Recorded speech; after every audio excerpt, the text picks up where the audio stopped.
Marcus Williams slammed his fist on the marble reception desk so hard the security guard reached for his radio. "I said I'm here to buy this company.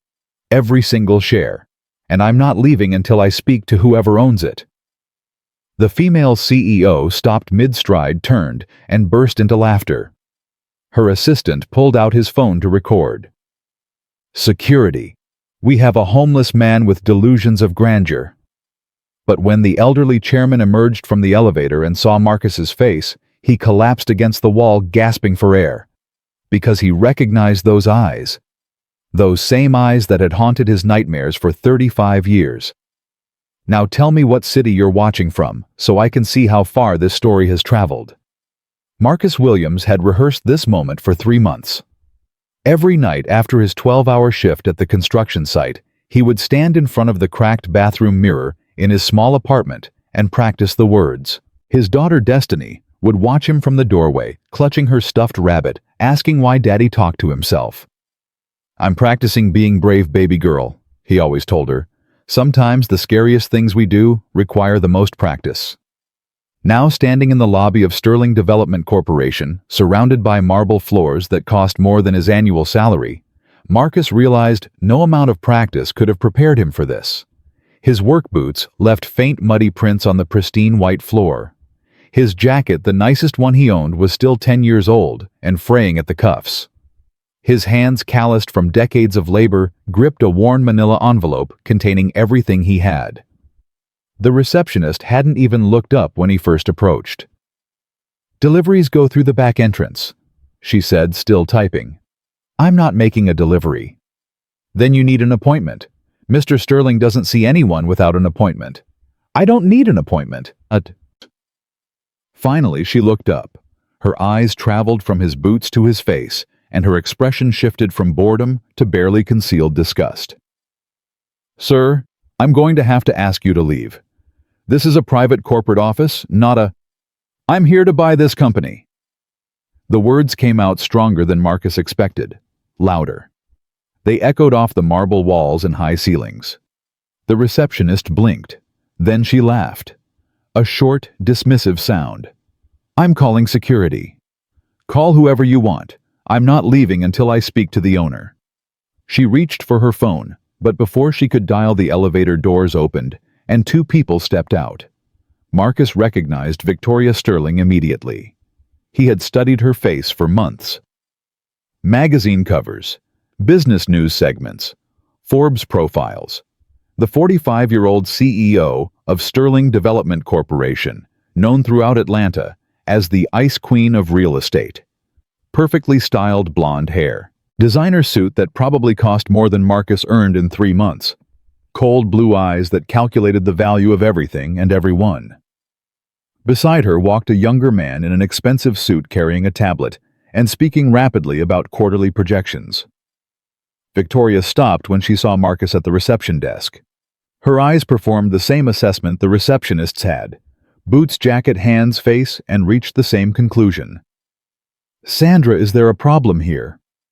"Ms. Sterling, this man claims he wants to buy the company. I was just calling security." Victoria's perfectly sculpted eyebrows rose. A smile spread across her face, but there was no warmth in it. Only amusement. The kind of amusement a cat shows before playing with a mouse. "Did he now?" She walked closer, her heels clicking on the marble with each step. "And what's your name, sir?" "Marcus Williams." "Well, Mr. Williams." She circled him, slowly examining him like a piece of furniture she was considering throwing away. "You want to buy Sterling Development Corporation, a company valued at $1.2 billion. That's correct. And you came here dressed like this to make that offer?" Her assistant snickered. Marcus kept his eyes forward, his jaw tight. "I came here to speak to whoever makes decisions. Are you that person?" Victoria laughed. A genuine laugh this time, delighted by the absurdity.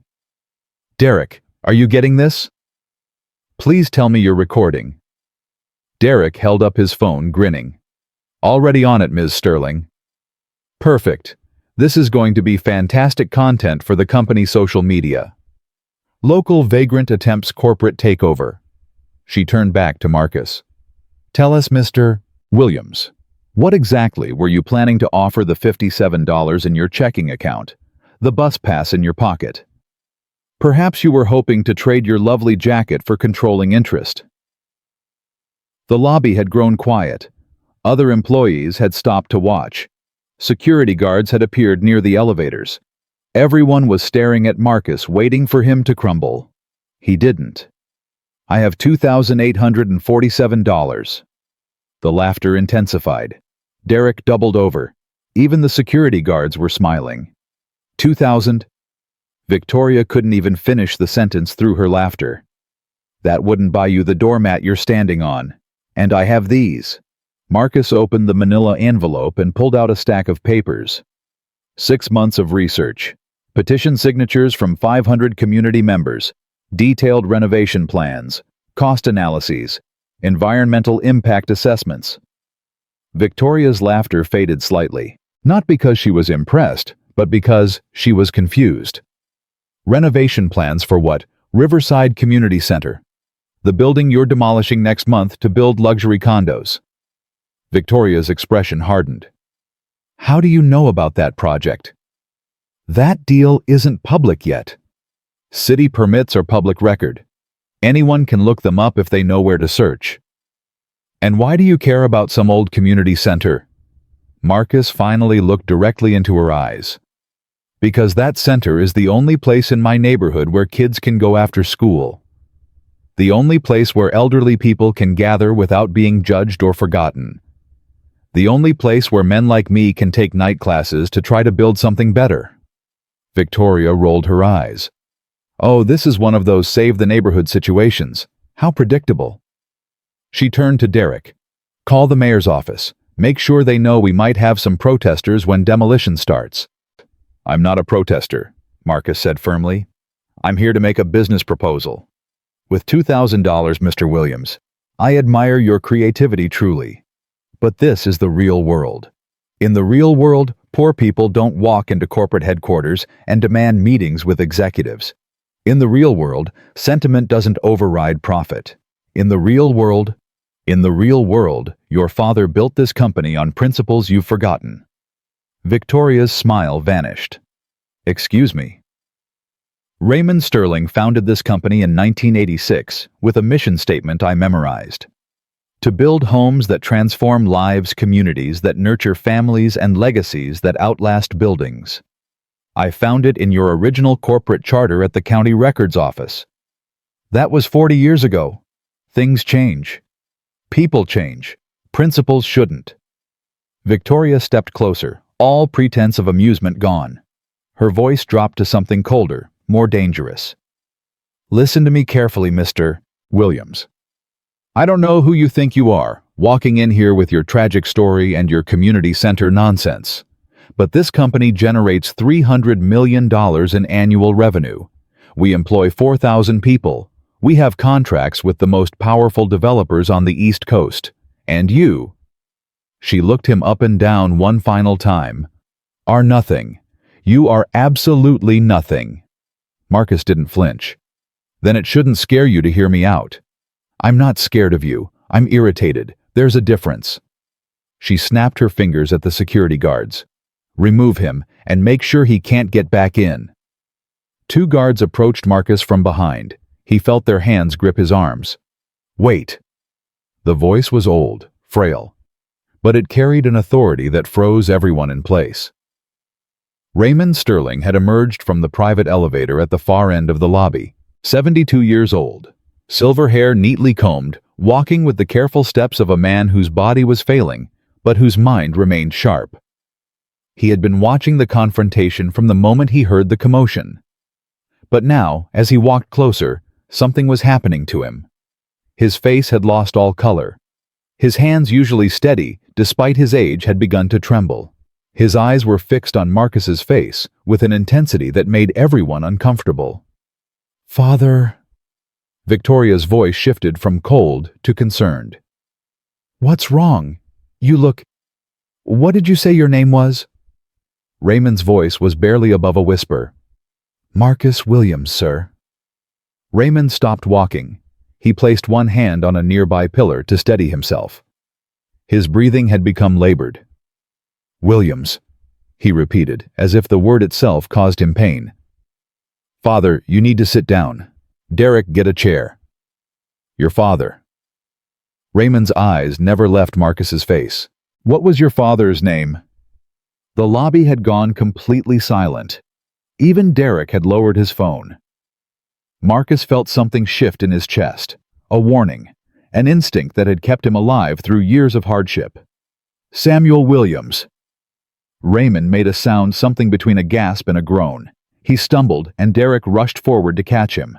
Victoria grabbed her father's arm. "What's happening? What's wrong with you?" But Raymond was already shaking his head, tears forming in his eyes. "Oh God, oh my God, after all these years." "Do you know this man?" Victoria demanded. "Father, do you know him?" Raymond finally looked at his daughter. In 45 years, Victoria had never seen fear on her father's face. Not during the recession that nearly bankrupted them. Not during the lawsuit that threatened to destroy everything. Not even when her mother died. She saw fear now. "Take this man to my office," Raymond said, his voice steadying with effort. "Immediately." "Father, no, absolutely not. This man is a trespasser." "Victoria." Raymond's tone left no room for argument. "My private office, now, and clear my schedule for the rest of the day." Victoria stared at her father in disbelief. "You can't be serious." "I've never been more serious about anything in my life." Raymond looked at Marcus again, and his eyes glistened. "Your father, Samuel Williams, he worked for me, didn't he, 35 years ago?" Marcus nodded slowly. "He was your foreman, on the Piedmont Heights project." Raymond closed his eyes. A single tear escaped and ran down his weathered cheek. "I know." Victoria looked between her father and Marcus, her confusion mounting. "Will someone please tell me what's going on?" Raymond opened his eyes and took a deep breath. "Take us to my office, both of you. There's something I should have told you decades ago." He turned and began walking toward the private elevator. Marcus followed the security guards, now stepping aside without protest. Victoria hesitated, every instinct telling her this was wrong, this was dangerous, this man was nothing and deserved nothing. But she had never disobeyed her father directly, not once in her entire life. She followed. Derek remained in the lobby, phone still in hand, recording nothing now. The show was over. Or perhaps he thought it was just beginning. The private elevator rose in silence. Raymond stood in the front, his back to everyone, one hand pressed against the wall for support. Victoria stood in the back, arms crossed, rage barely contained. Marcus stood in the middle, the envelope of documents pressed against his chest like a shield. When the doors opened, Raymond led them into an office that occupied the entire top floor. Floor-to-ceiling windows revealed Atlanta's skyline. Awards and photographs covered the walls. A massive mahogany desk sat before the windows. "Sit down, Mr. Williams." Raymond gestured to a leather chair across from his desk. "Father, I really must protest." "Victoria, sit." She sat, but her eyes never left Marcus. Raymond didn't sit behind his desk. Instead, he walked to the window and stood with his back to them, looking out at the city he had helped build. 35 years ago, he began, his voice distant. "I was desperate. The company was failing. I had overpromised on a development project, and we were running out of time and money. Every day we delayed cost us thousands. Every shortcut saved thousands." He paused, gathering strength for what came next. "I had a foreman named Samuel Williams, the best foreman I ever knew. He could look at a construction site and see things other people missed. Problems that would cause disasters. Opportunities that would save money. He wasn't just an employee. He was supposed to be my partner." Victoria shifted in her seat. "I've never heard you mention any partner." "I know. I erased him. From the records. From my memory. From everything." Raymond finally turned to face them. "Because I killed him." The words hung in the air like poison. Marcus's hands tightened on the envelope. His jaw clenched so hard his teeth ached. On September 17, 1989, I ordered Samuel to skip the safety inspection on a support beam. We were 3 days behind schedule. The inspection would have cost us another day. Samuel refused. He said the beam wasn't stable enough. He said someone could get killed. Raymond's voice broke. He gripped the edge of his desk to steady himself. I overruled him. I was the owner. I had the final say, and I told him if he didn't stop the inspection and continue work, he was fired. Raymond looked directly at Marcus. He did what I asked, and 4 hours later that beam collapsed. It killed 2 workers instantly, and it crushed Samuel's spine when he pushed me out of the way. Victoria had gone pale. Father, you never told me. He saved my life. After I threatened to fire him, after I ignored his warning. He saw the beam starting to crack, and instead of running, he knocked me to the ground and took the impact himself. Raymond's tears fell freely now. He died in the ambulance. The last thing he said was, "Tell my boy I love him." Marcus couldn't speak, couldn't move. For 35 years he had wondered about his father's death. The official report said construction accident. No one ever explained why. No one ever answered his questions. His mother had died of grief 3 years later. He had grown up in foster homes, aged out of the system at 18, worked every day since trying to build a life from nothing. And now, sitting in this office that cost more than he would ever earn, he finally knew the truth. I covered it up, Raymond continued. Paid off the investigators, settled quietly with the families of the other workers, and I buried every document that mentioned Samuel's partnership in the company, because I couldn't face what I had done. I couldn't face his family. I couldn't face you. Why are you telling me this now? Marcus's voice came out as a rasp. Because I've been dying for the past 6 months. Pancreatic cancer, stage 4. Raymond smiled bitterly. I was going to take this secret to my grave. I was going to let my guilt die with me. But then, you walked into my lobby and I realized God wasn't going to let me escape that easily. Victoria stood abruptly. This is insane. Father, you're not thinking clearly. Your medication? I'm thinking more clearly than I have in 35 years. Raymond walked to a painting on the wall, a landscape of the Georgia countryside, and removed it. Behind it was a safe. He entered the combination and pulled out a single document yellowed with age. This is the original partnership agreement between myself and Samuel Williams, signed March 3, 1986. Samuel invested his entire savings, $15,000, in exchange for 25% ownership of Sterling Development Corporation. He handed the document to Marcus. When Samuel died, his shares should have transferred to his next of kin, to your mother, and when she died, to you. Raymond's voice strengthened with something that sounded almost like relief. Mr. Williams, you are the rightful owner of 1/4 of this company. You have been since the day your father died. Marcus stared at the document.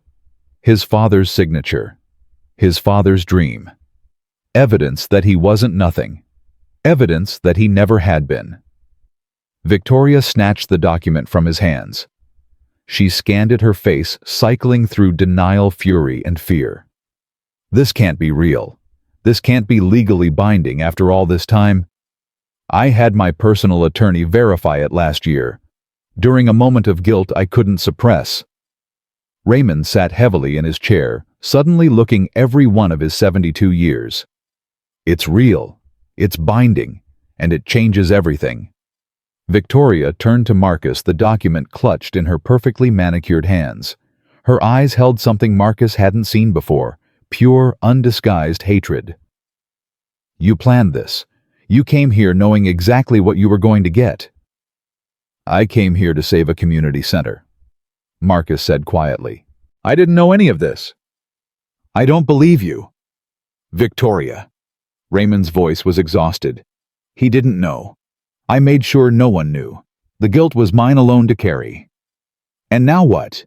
You expect me to just hand over 1/4 of the company I spent 20 years building, because of some piece of paper from before I was born. You were 5 when Samuel died, Raymond said. You don't remember him. But he used to bring you candy. He called you Little Princess. He was going to be your godfather. Victoria recoiled as if slapped. None of this changes reality, she insisted, but her voice had lost some of its steel. I control 52% of this company's shares.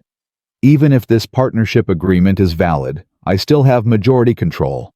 I can still do whatever I want with our projects. Actually, Raymond said slowly, you control 52% because you've been secretly buying shares for the past decade. Shares that should never have been available because 25% of them belong to someone else. The color drained from Victoria's face. What are you saying? I'm saying that many of the shares you purchased were sold fraudulently because I falsified records claiming Samuel's stake had been dissolved. Those transactions are potentially void. Raymond looked at his daughter with profound sadness. I'm saying that everything you've built might be standing on a foundation of lies. My lies. Victoria sat down slowly, the document falling from her hands to the floor. Marcus bent down and picked it up. He looked at his father's signature for a long moment. I didn't come here for money, he finally said. I didn't come here for revenge. I came here because a building that matters to real people is about to be destroyed for profit. I came here because my daughter has nowhere safe to go after school. I came here because I thought maybe, just maybe, there was a person in this building who remembered what it meant to build something that mattered. He looked at Raymond. I guess I found him. 35 years too late, but I found him. Raymond nodded, tears still streaming down his face. Victoria stared at the floor, her entire worldview crumbling around her. And somewhere in Atlanta, a 7-year-old girl named Destiny sat in an after-school program at the Riverside Community Center, drawing pictures of houses and families and dreams, completely unaware that her father had just changed everything. Marcus walked to the window and looked out at the city. Somewhere in the distance, he could see the neighborhood where he lived. Small houses, struggling businesses, the Riverside Community Center standing like a beacon among the decay. My father talked about you, he said without turning around. Before he died. I was too young to remember the words, but my mother told me the stories. He said Raymond Sterling was going to change Atlanta. He said you two were going to build neighborhoods where working families could afford to live. He said you had vision. I did have vision, Raymond said quietly. Until I became afraid of failure. Until I started taking shortcuts. Until I convinced myself that profit was the same as progress. And now I'm dying, and I realize I spent 40 years building a legacy of money instead of a legacy of meaning. Raymond's voice cracked. Your father was right to refuse the inspection. He was right about everything, and I've been wrong every day since. Victoria stood abruptly, her composure returning with a vengeance. This is fascinating family therapy, but it doesn't change business reality. The Riverside project has 23 investors waiting for their returns. We have contractual obligations, deadlines, penalties for delay. There's something else you should know, Raymond said. Victoria's eyes narrowed. What now? I had my engineers conduct an independent soil analysis last month. Off the books. Something didn't feel right about that site. He pulled another document from his desk drawer. The soil under Riverside Community Center is more stable than we thought. But the soil 50 yards north, exactly where the luxury condos would sit, is severely compromised. Construction there would require triple the foundation work we budgeted. The project as designed would lose money. A lot of money. Victoria grabbed the report and scanned it frantically. This can't be right. Our engineers approved the site months ago. Our engineers approved what I told them to approve, because I've been cutting corners for so long it became habit.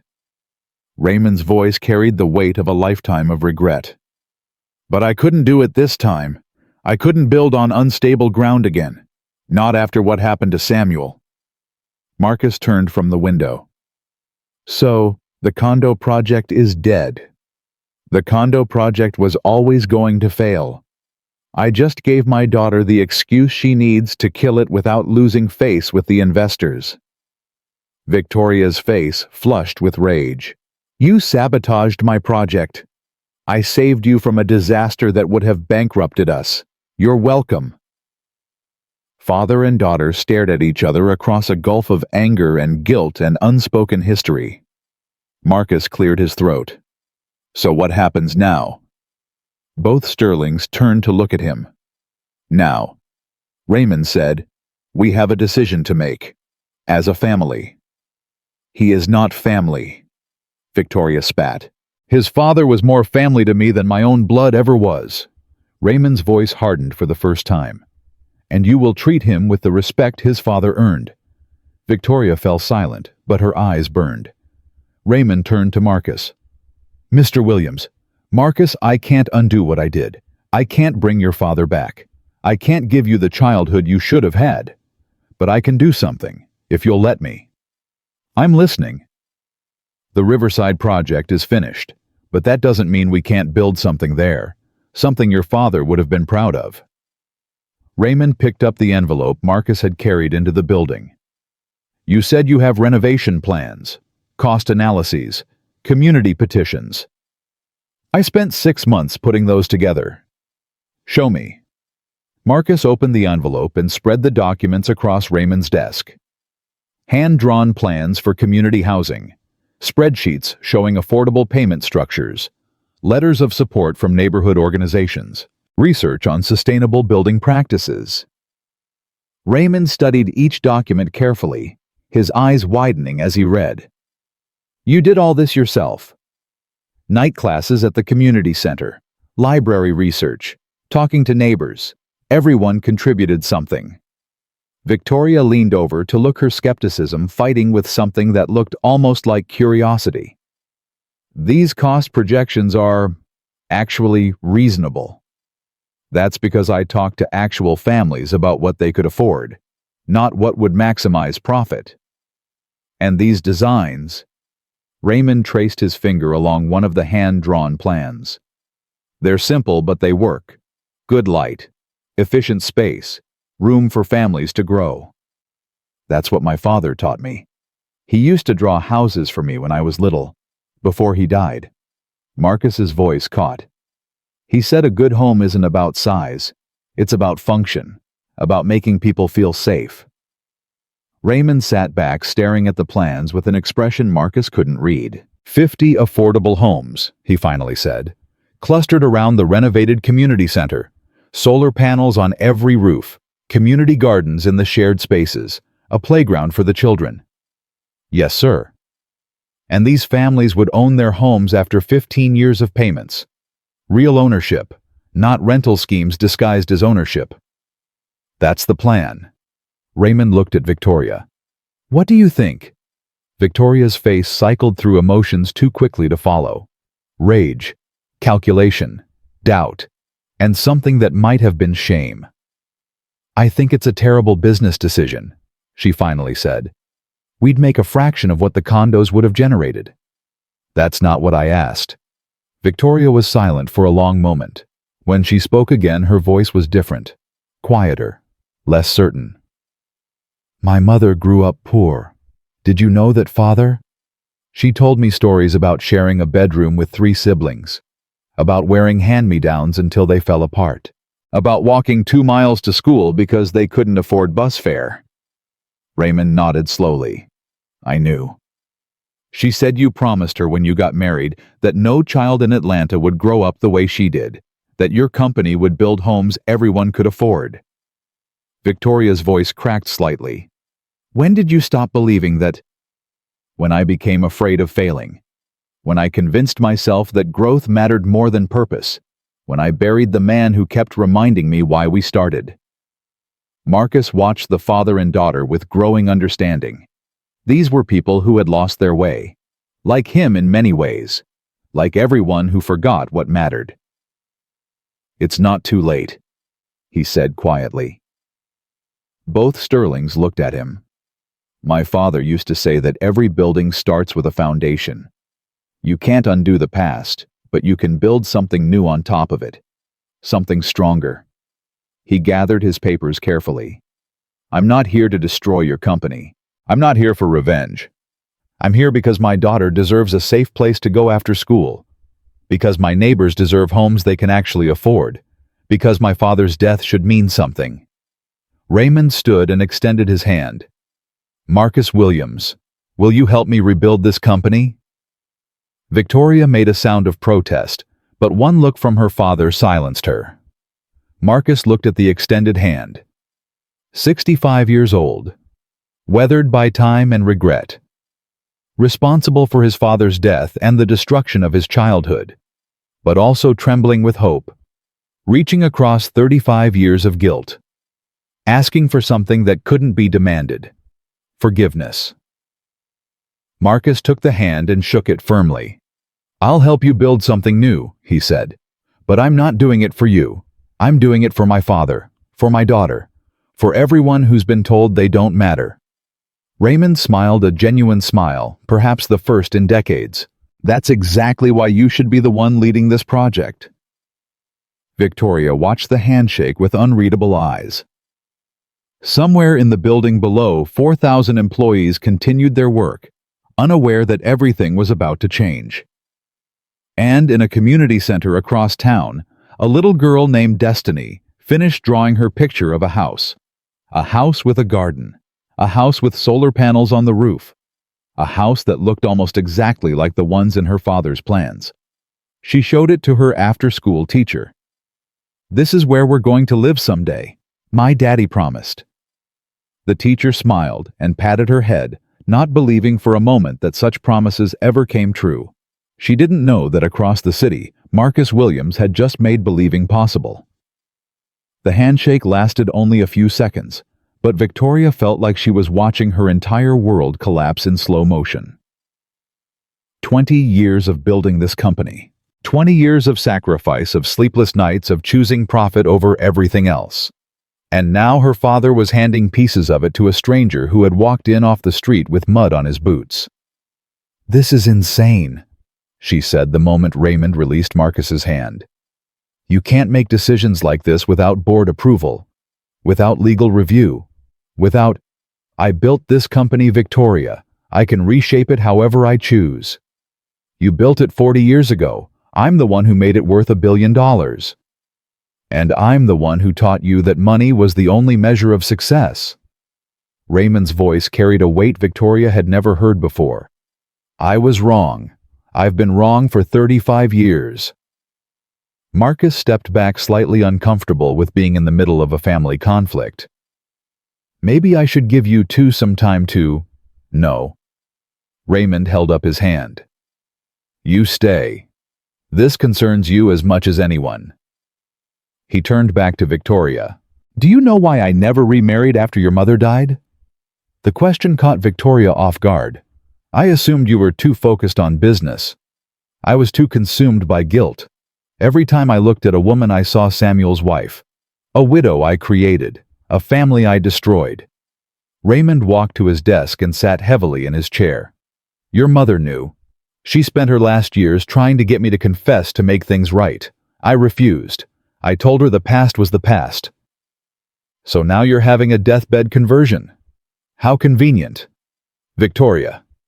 Marcus's voice was quiet but firm. Maybe you should listen to what he's trying to say. Victoria whirled on him. Don't you dare tell me how to speak to my own father. You've been in this building for 1 hour. I've spent my entire life here. And in that entire life, Raymond interrupted, have you ever once asked yourself why we do what we do? Why we build? We build to make money. That's what companies do. That's what this company became. It's not what it was meant to be. Raymond pulled open his desk drawer and removed a faded photograph. Do you recognize this? Victoria took the photo reluctantly. It showed a young Raymond, probably in his early 30s, standing in front of a small brick house. Beside him was a black man with a wide smile and kind eyes. They had their arms around each other's shoulders like brothers. "That's Samuel Williams," Raymond said. "The day we finished our first project together. 6 affordable homes on the south side. We sold them at cost to families who had never owned property before. We made exactly 0 profit. And that's supposed to be inspiring. Look at our faces, Victoria. Look at how happy we were." Victoria stared at the photograph for a long moment. She didn't want to admit it, but there was something in her father's young face she had never seen in person. Joy. Pure, unguarded joy. "Things were different then," she finally said, handing the photo back. "Things were better then. I just didn't know it until I lost everything that mattered." Marcus had been studying the walls of Raymond's office. Photographs from decades of construction projects, shopping malls, office towers, luxury condominiums, each one larger and more impressive than the last. But the older photos, the ones from the 1980s and early 1990s, showed something different. Small homes, community centers, churches, buildings made for people, not for profit. "My father kept pictures like these," Marcus said quietly, "in a shoebox under his bed. After he died, my mother would look at them every night. She said they were proof that he had spent his life building things that mattered." "Did she hate me?" Raymond asked. "Sarah, did she hate me for what I did?" "She never mentioned your name, not once. She just said Daddy died in an accident, and sometimes accidents happen." Marcus's voice was steady, but his hands had begun to tremble. "She died 3 years later. The doctors called it heart failure. But I think she just ran out of reasons to keep living." Raymond closed his eyes, and tears escaped down his weathered cheeks. Victoria watched her father cry with growing discomfort. In 45 years, she had never seen him show this kind of emotion. It frightened her more than she wanted to admit. "What do you want?" she asked Marcus abruptly. "Specifically, concretely. What do you want from us?" "I already told you. I want to save the community center. I want to build affordable housing for my neighbors. I want my daughter to grow up in a neighborhood where people take care of each other. And in exchange, I don't want anything in exchange. I'm not making a trade." Victoria laughed bitterly. "Everyone wants something. Everyone has a price." "Then you've been surrounded by the wrong people." The words hit Victoria harder than she expected. She thought of Derek, who was probably already downstairs spinning this story for his own benefit. She thought of the board members who smiled to her face and maneuvered behind her back. She thought of the endless parade of investors, partners, and contractors who all claimed to share her vision while secretly pursuing their own agendas. She couldn't remember the last time someone had wanted something from her that didn't involve money. "The partnership agreement," she said, changing tactics. "Even if it's valid, you can't force us to do anything with it. You could tie us up in court for years, sure. But by then the Riverside project will be finished and—" "Victoria." Raymond's voice was exhausted. "Stop. Just stop. I'm protecting this company, Father. Someone has to." "You're protecting yourself. There's a difference." "What's wrong with that?" "You taught me to fight for what's mine. I taught you to be afraid of losing. That's not the same as knowing how to win." Raymond looked at Marcus. "How did you get the documents about the Riverside project, the truth?" "I told you, public records. The soil analysis, the investor agreements, the timeline for demolition. Those aren't public." Marcus was silent for a moment. Then he sighed. "I have a friend, Janice Morgan. She works in your legal department. She's been there for 22 years. Her son plays basketball with some kids from my neighborhood." Victoria's eyes widened. "Janice leaked confidential company documents. Janice told me that Sterling Development was going to destroy the only safe place her son's friends have to go after school. She asked me what I was going to do about it. I told her I was going to try everything." Marcus met Victoria's glare without flinching. "She's not your enemy. She's been with this company longer than you've been running it. She just remembers what it used to stand for. I'll have her fired by the end of the day. Then you'll prove exactly what I thought about you when I walked in here."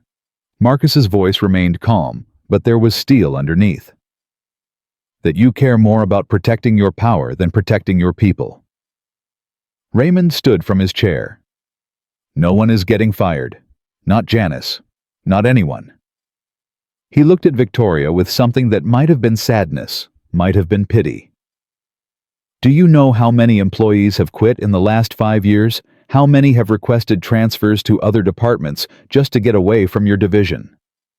Good employees stay, weak ones leave. That's how competitive business works. That's how you lose the people who actually care. Janice stayed because she believed in what this company used to be. Others like her stayed too. They're waiting for someone to remember that buildings are supposed to serve people, not the other way around. Victoria felt her control slipping. Every argument she made, her father countered. Every attack she launched, Marcus absorbed without breaking. She was losing a battle she hadn't known she was fighting. What do you want me to do? She finally asked, and for the first time there was vulnerability in her voice. Just give up everything I've worked for, hand the keys to a stranger, and hope he doesn't drive us into bankruptcy. I want you to remember who you were before you became afraid, Raymond said softly. The little girl who used to visit construction sites with me, who made drawings of houses for imaginary families, who asked me every night at dinner what we were going to build tomorrow. That little girl grew up. She learned how the world actually works. She learned how to survive, but she forgot how to live. Victoria turned away, walking to the window that overlooked the city. Below, Atlanta hummed with activity. Cars and people and buildings stretching to the horizon. She had helped shape that skyline. She had put her mark on this city. But suddenly, looking at it all, she felt nothing but emptiness. My mother used to tell me stories, she said quietly, her back still turned. About growing up poor, about the shame of wearing second-hand clothes, about the day her family finally got their own apartment after years of living with relatives. Victoria's voice cracked slightly. She said the happiest day of her life was when she got her own room. 4 walls and a door that closed. She said it made her feel like she mattered. I remember those stories, Raymond said. It's why I started this company, to give more families that feeling. And then you stopped. Yes, I stopped. Victoria finally turned around. Her eyes were red, though she hadn't actually shed any tears. If we do this, if we pursue this community housing project, what happens to our investors, our contracts, our reputation? Some investors will leave, Marcus said. Others will stay. Some might even believe in what we're building. You don't know that. No, I don't. But I know that my daughter goes to sleep every night in an apartment where she can hear the neighbors fighting through the walls. I know that my neighbors work 2 jobs and still can't afford to buy a home. I know that the community center is the only place in my neighborhood where kids can be kids, where they can dream about something better. Marcus walked closer to Victoria, close enough that she could see the years of hardship etched into his face. I know that your father killed my father and took everything from me. And I know that standing here demanding justice won't bring my father back, won't give me back my childhood, won't undo any of the damage. Then why are you here? Because my daughter asked me last night what I was going to do, and I told her I was going to try to make things better. She asked me how. I said I didn't know yet, but I was going to figure it out. Marcus's voice trembled with emotion he could no longer contain. She looked at me with those big brown eyes just like her mother's, just like my mother's. And she said, Daddy, I believe in you. 7 years old. Lost her mother when she was 3. Lives in a 1-bedroom apartment with a father who works 12-hour days. And she believes in me. Victoria felt something shift in her chest, something she had buried so deep she had forgotten it existed. I don't know how to do this, she admitted. I don't know how to build something that isn't about profit. I've spent 20 years measuring success in dollars and market share. I don't know any other way. Then learn, Raymond said. I'll teach you what I should have taught you from the beginning. And him? Victoria gestured toward Marcus. What role does he play in all of this? Raymond looked at Marcus with an expression that combined guilt-hope and something that looked almost like paternal pride.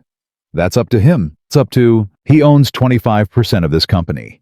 Legally, he has as much say as you do in major decisions. I don't want to run a corporation, Marcus said quickly. I'm a construction worker. I know how to build things with my hands, not how to manage spreadsheets and board meetings. Then what do you want? Marcus thought carefully before answering. I want a seat at the table, not at the head, but at the table. I want to make sure that when decisions get made, someone is asking whether they help real people. I want to be the voice that says wait when everyone else is saying hurry. I want to honor my father's memory by finishing what he started. Victoria studied him for a long moment. You really don't want revenge after everything my father did to your family.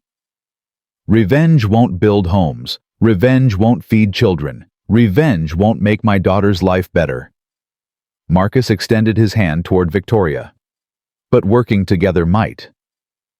Victoria stared at his hand, calloused from years of manual labor, scarred from accidents and hard work, so different from the manicured hands she shook at business meetings. I don't trust you, she said.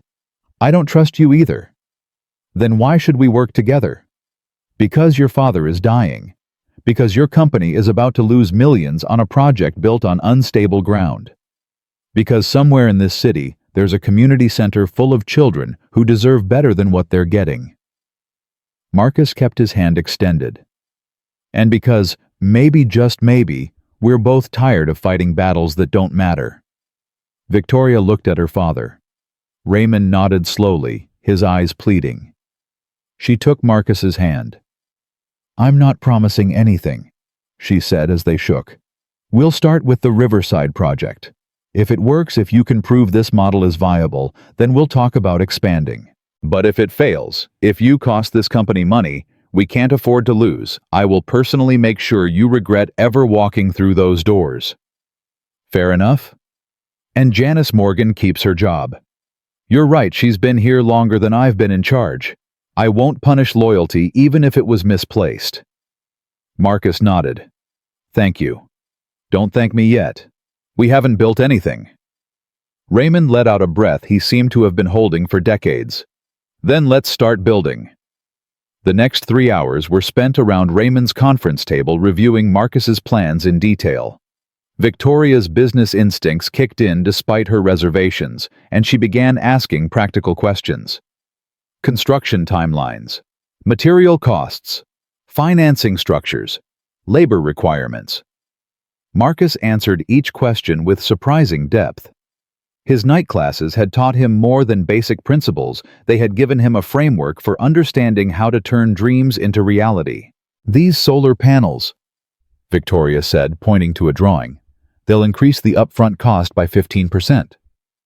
But they'll reduce operating costs for homeowners by 40% over 10 years. Families who can't afford high electric bills need that savings more than we need the profit margin. And the community garden spaces, they take up land that could be used for additional units. Additional units wouldn't increase revenue enough to offset the goodwill we'd build with residents. People who grow food together become neighbors. Neighbors watch out for each other. That reduces crime, increases property values, makes the whole development more sustainable. Victoria leaned back in her chair, studying Marcus with new eyes. Where did you learn to think like this? From watching my neighborhood fall apart. From seeing what happens when developers build without caring. From talking to the people who actually have to live in these places. Marcus gathered his papers. I don't have an MBA. I don't have connections or capital, but I know what real people need because I am real people. That's not nothing, Victoria admitted reluctantly. Raymond watched the exchange with growing hope. For the first time in decades, he saw a future that didn't fill him with shame. A future where his company might actually become what he had always dreamed it could be. His phone buzzed. A text from his doctor reminding him about his chemotherapy appointment tomorrow. He silenced it without reading the full message. There's something else we need to discuss, Raymond said. The board of directors. They'll need to approve any major changes to company direction. Victoria tensed. The board is complicated. Half of them are old friends of yours who will vote however you tell them. The other half are investors I brought in who care only about returns. Then we'll need to convince them. How by telling them we're going to make less money so poor people can have houses? By telling them the truth, Marcus said. That the current project is going to fail. That the soil problems make the luxury condos financially impossible. That we have an alternative that actually works. They won't believe it. They'll think we're manipulating them. Then bring in independent engineers, third-party auditors. Let them verify everything. Marcus stood and walked to the window. My father used to say that the hardest lies to fight are the ones we tell ourselves. Your board has been telling itself that profit is the only thing that matters. We need to show them that it isn't. Victoria exchanged a look with her father. For all his rough edges, Marcus had a clarity of purpose she found both irritating and admirable. There's a board meeting scheduled for next week, she said. I was going to present the quarterly financials and the Riverside timeline. I could add this to the agenda. Add what exactly? A presentation, the soil analysis, the alternative proposal, all of it. Victoria's voice carried a determination that surprised even herself. If we're going to do this, we do it right. No half measures, no hedging. We put everything on the table and let the board decide. Raymond smiled a genuine smile that transformed his tired face. That's the Victoria I always knew was in there somewhere.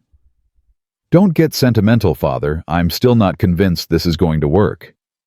But you're willing to try. I'm willing to try. Marcus turned from the window. Then we have 1 week to prepare. Actually, Victoria said, checking her watch. We have 6 days. The board meets Tuesday morning. Then we'd better get started. Raymond stood slowly, his body reminding him that he was 72 years old with terminal cancer. I'll make some calls. There are a few board members who might be sympathetic if I approach them privately. No. Victoria's voice was firm. If we do this, we do it in the open. No backroom deals, no manipulation. We present the facts and let them decide. Raymond looked at his daughter with something like pride. You're right. That's the right way. It's the only way. We're asking them to believe in a new direction for this company.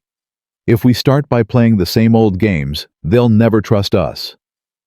Marcus gathered his documents and placed them back in the worn envelope. I should go. My daughter will be wondering where I am. We'll meet tomorrow morning, Victoria said. 8 o'clock, my conference room. Bring everything you have, drawings, research projections. We need to turn your ideas into a professional presentation. I'll be there. And Marcus? Victoria hesitated as if the words were physically difficult to speak. Thank you for not being what I expected. What did you expect? Someone angry, someone out for blood, someone who would use this situation to destroy us. Marcus paused at the door. 35 years ago, your father made a choice that cost my father his life. For most of my life, I didn't know why he died. I just knew he was gone, and I was alone. He looked at Raymond, then back at Victoria. I could spend the rest of my life being angry about that. Or I could spend it trying to build something that would make him proud. I choose the second option. Every single day I choose to build instead of destroy. He walked out without waiting for a response. Victoria and Raymond stood in silence for a long moment after he left. He's remarkable, Raymond finally said. He's naive. Maybe. Or maybe he understands something we've forgotten. Victoria walked to her father and for the first time in years embraced him. Raymond's arms wrapped around her and they held each other like survivors of a shipwreck. I'm scared, Father.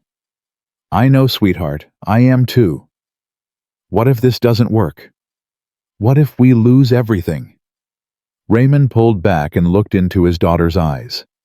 Then at least we'll have lost it trying to do something that matters. And that's more than I could have said yesterday. Victoria nodded slowly. I need to make some calls. Prepare the team for what's coming. Go. I'll be fine here. She walked to the door, then stopped. Father, I'm sorry. For becoming the person I became. For forgetting what you tried to teach me. You didn't forget. You just got lost. We both did. Raymond sat back down at his desk, suddenly exhausted. But it's not too late to find our way home. Victoria left without another word. Raymond sat alone in his office as the sun began to set over Atlanta. He looked at the photograph of himself and Samuel Williams, taken 40 years ago in front of that first small house. Two young men full of dreams and hope. I'm trying to make it right, old friend, he whispered to the photograph. I hope wherever you are you can see that I'm finally trying. The photograph didn't answer, but somewhere in the distance, Raymond could have sworn he heard the sound of hammers and saws, the sound of building, the sound of hope being constructed one piece at a time. Marcus arrived home after 9 o'clock that night. His apartment was dark, except for the small lamp Destiny always left on when she waited for him. He found her asleep on the couch, her homework spread across the coffee table, her stuffed rabbit tucked under her arm. Mrs. Patterson from next door had been watching her. The elderly woman stood quietly when Marcus entered. She wouldn't go to bed until you came home, Mrs. Patterson whispered. Did everything she was supposed to. Homework, dinner, bath. But she kept asking when Daddy would be back. Thank you, Mrs. Patterson. I'm sorry it was so late. You look different tonight, Marcus. Something happened. Marcus looked at his sleeping daughter. Something happened. I'm not sure yet if it's good or bad. Mrs. Patterson patted his arm. With you, it's usually good. You're one of the good ones. She let herself out quietly. Marcus sat on the floor next to the couch and watched Destiny sleep. Her face was so peaceful, so trusting. She had no idea that today her father had stood in a billionaire's office and demanded justice. She had no idea that her future might have changed completely in the span of a few hours. Daddy! Destiny's eyes fluttered open. Hey, baby girl, I didn't mean to wake you. I was waiting for you. She sat up and wrapped her arms around his neck. You were gone so long. I know, I'm sorry. Daddy had some important things to do. Did you save the community center? Marcus pulled back and looked at his daughter's face. 7 years old and already carrying worries no child should have to carry. I'm working on it, sweetheart. Some people are going to help us. What people? Some people I met today. They own a big company that builds things. Destiny's eyes widened. Like the bad people who want to tear down the center. They're the same people, but maybe they're not as bad as we thought. Maybe they just forgot how to be good. Destiny considered this with the seriousness only a child could bring to such a question. Can people remember how to be good? I hope so, baby. I really hope so. Marcus carried Destiny to her bed and tucked her in. He kissed her forehead and turned off the light, but she grabbed his hand before he could leave. Daddy, I drew you something today. You did? It's on the kitchen table. Mrs. Johnson at the center gave us crayons and told us to draw our dreams. I drew us living in a house. A real house with a yard and everything. Marcus felt his throat tighten. I'll look at it first thing in the morning, okay? Okay, love you, Daddy. Love you too, baby girl. More than anything in the world. He closed her door gently and walked to the kitchen. On the table, illuminated by the streetlight coming through the window, was Destiny's drawing. A simple house with 2 windows like eyes and a door like a smile. A garden with flowers. A tree with a swing. 2 stick figures holding hands, one tall, one small. Underneath, in careful crayon letters, she had written, Our Dream House by Destiny Williams, age 7. Marcus sat at the table and cried. He cried for his father who had died trying to do the right thing. He cried for his mother who had wasted away from grief. He cried for himself, for all the years of struggling and surviving, and never quite believing things could get better. And he cried because his daughter had drawn a dream, and for the first time in his life, he thought it might actually come true. The next morning, Marcus arrived at Sterling Development headquarters at exactly 8 o'clock. He was wearing the same jacket, his only nice jacket, but he had pressed his pants and polished his boots as best he could. The receptionist who had dismissed him yesterday looked up with uncertainty. "Mr. Williams, Ms. Sterling is expecting you. Conference room B, 12th floor." "Thank you." The elevator ride felt different this time. Yesterday, he had been an intruder. Today, he was something else. Not quite a partner. Not quite an equal. But something more than nothing. Victoria was already in the conference room when he arrived. She had papers spread across the table and was speaking rapidly into her phone. "I don't care what the preliminary numbers say. Run them again. Use the updated soil analysis." She gestured for Marcus to sit down. "And get me the historical data on affordable housing developments in the Southeast. Anything from the last 20 years. She hung up without saying goodbye. "Good morning," Marcus said. "It's not morning, it's war." Victoria pushed a stack of papers toward him. "I spent all night going through the financials. The Riverside condo project would have lost us $43 million. The soil problems are worse than even my father knew. So the alternative project is our only option if we want to stay solvent. Which means we're not just asking the board to do the right thing. We're asking them to do the only thing that makes business sense." Victoria smiled grimly.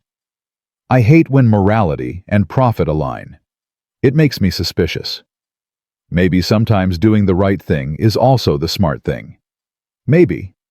Or maybe we're both being naive." Victoria sat down across from him. "I need to ask you something, and I need you to be completely honest with me." "Go ahead. What do you actually know about running a construction project, not the theory? The reality. Budgets, timelines, contractors, permits, inspections. All of it." Marcus took a deep breath. "I know what I learned from working sites for 15 years. I know what I studied in night classes. I know what I researched in libraries and online. But no, I've never run a project this size. I've never managed this much money or this many people." "Thank you for being honest. You expected me to lie. I expected you to tell me what you thought I wanted to hear. Everyone does." Victoria studied him for a long moment. "I'm going to bring in a project manager, someone experienced, someone who can handle the day-to-day operations while you focus on community relations and design oversight." "That sounds reasonable." "I'm also going to assign you a mentor, someone from our architecture department who can help translate your ideas into technical specifications." "Also reasonable." "And I'm going to need you to sign a formal partnership agreement, something that protects both of us if this goes wrong." Marcus nodded slowly. "I'll have to have someone review it. A lawyer." "Of course. Take whatever time you need." Victoria paused. "I'm not trying to trick you, Marcus. I'm trying to protect the company while giving your project the best chance of success. If this fails, it won't just hurt you. It will hurt my father. It will hurt me. It will hurt the 4,000 people who work here." "I understand." "Do you? Because this isn't a charity case anymore. If we move forward, you become responsible for real outcomes, real money, real consequences." "I've been responsible for real consequences my whole life. The difference is, now someone's actually giving me the resources to do something about them." Victoria almost smiled. Almost. "Let's get to work." They spent the next 4 hours going through every detail of Marcus's proposal. Victoria challenged every assumption, questioned every number, pushed back on every idealistic claim. Marcus defended his ideas with facts and research, but he also listened when Victoria pointed out flaws he hadn't considered. By noon, they had transformed his hand-drawn plans into a professional presentation with budgets, timelines, risk assessments, and projected returns. "It's still not going to be easy," Victoria said, reviewing the final document. "The board is conservative. They don't like change. They especially don't like change that involves words like affordable and community. What do they like? Money, security, predictability. She looked up at him. We need to frame this as the safe option, the conservative choice, the smart business decision, even if it's also the right thing to do. Especially then, if we lead with morality, we lose them in the first 5 minutes. We lead with money, and they might actually listen. Marcus felt a twinge of discomfort. Isn't that exactly the kind of thinking that got your company into trouble in the first place? Yes, but it's also the language they understand. We speak their language first, then we teach them a new one. Victoria stood and gathered her papers. My father wants to see us, his office. He says he has something important to share. They found Raymond in his private office sitting in a leather chair by the window. He looked older than he had yesterday, more fragile. The afternoon light revealed every line on his face, every shadow under his eyes. Sit down, he said. Both of you. They sat. I've made a decision, Raymond said slowly. About the company, about my role in it. Victoria tensed. What kind of decision? I'm stepping down as chairman, effective immediately after the board meeting. Father, no. We need you. This project needs you. This project needs you, Victoria. You and Marcus. I'm an old man with cancer and a lifetime of regrets. I've done what I can, I've set things in motion. Now it's time for younger hands to finish the work. Marcus leaned forward. Mr. Sterling, with respect, the board respects you. They'll listen to you in ways they won't listen to us. I'll be there for the board meeting. I'll make my case. I'll transfer my shares according to the partnership agreement. Raymond smiled wearily. But after that, I need to focus on what time I have left, and I don't want to spend it in boardrooms and conference calls. What do you want to spend it on? Victoria asked quietly. Making amends, where I can, while I can. Raymond looked at Marcus. I've already contacted an attorney about setting up a fund for the families of the workers who died on my sites. Not just your father, all of them. Every corner I cut, every safety measure I skipped, every life I put at risk for profit. I'm going to try to make it right. Father, that could bankrupt you personally. Good. I've been rich my whole life, and it hasn't made me happy. Maybe being poor will give me some perspective. Raymond laughed softly. Besides, I won't need money where I'm going. The room fell silent. How long? Marcus finally asked. 6 months, maybe less. The doctors aren't optimistic. Raymond's voice was matter-of-fact, but his eyes glistened. I've had a good life, a long life, longer than I deserved considering how many lives I shortened through my negligence. Victoria stood abruptly and walked to the window. Her shoulders trembled slightly, but she kept her back turned. I'm sorry, she said, her voice thick. I've spent so many years being angry at you, trying to prove myself, trying to be better than you, and now you have the chance to actually be better, to build what I only dreamed about. Raymond rose slowly and walked to his daughter. He placed his hands on her shoulders. Victoria, you have everything you need. Intelligence, drive, resources. The only thing you've been missing is purpose. I think you're finding it now. Victoria turned and embraced her father. They held each other for a long moment while Marcus looked away, giving them what privacy he could. There's one more thing, Raymond said when they finally separated. Something I need to tell both of you before the board meeting. What is it? Victoria wiped her eyes, trying to regain her composure. Derek. What about him? Raymond's expression darkened. I did some checking last night. Your assistant has been feeding information to our competitors, specifically to Morrison Development Group. Victoria's face went pale, then red with anger. That's not possible. Derek has been with me for 5 years.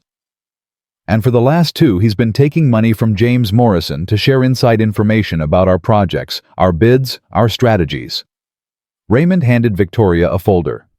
I have documentation, bank transfers, emails, all of it. Victoria read through the folder with growing fury. He cost us the Peachtree contract and the downtown renovation bid. Both times Morrison underbid us by exactly enough to win.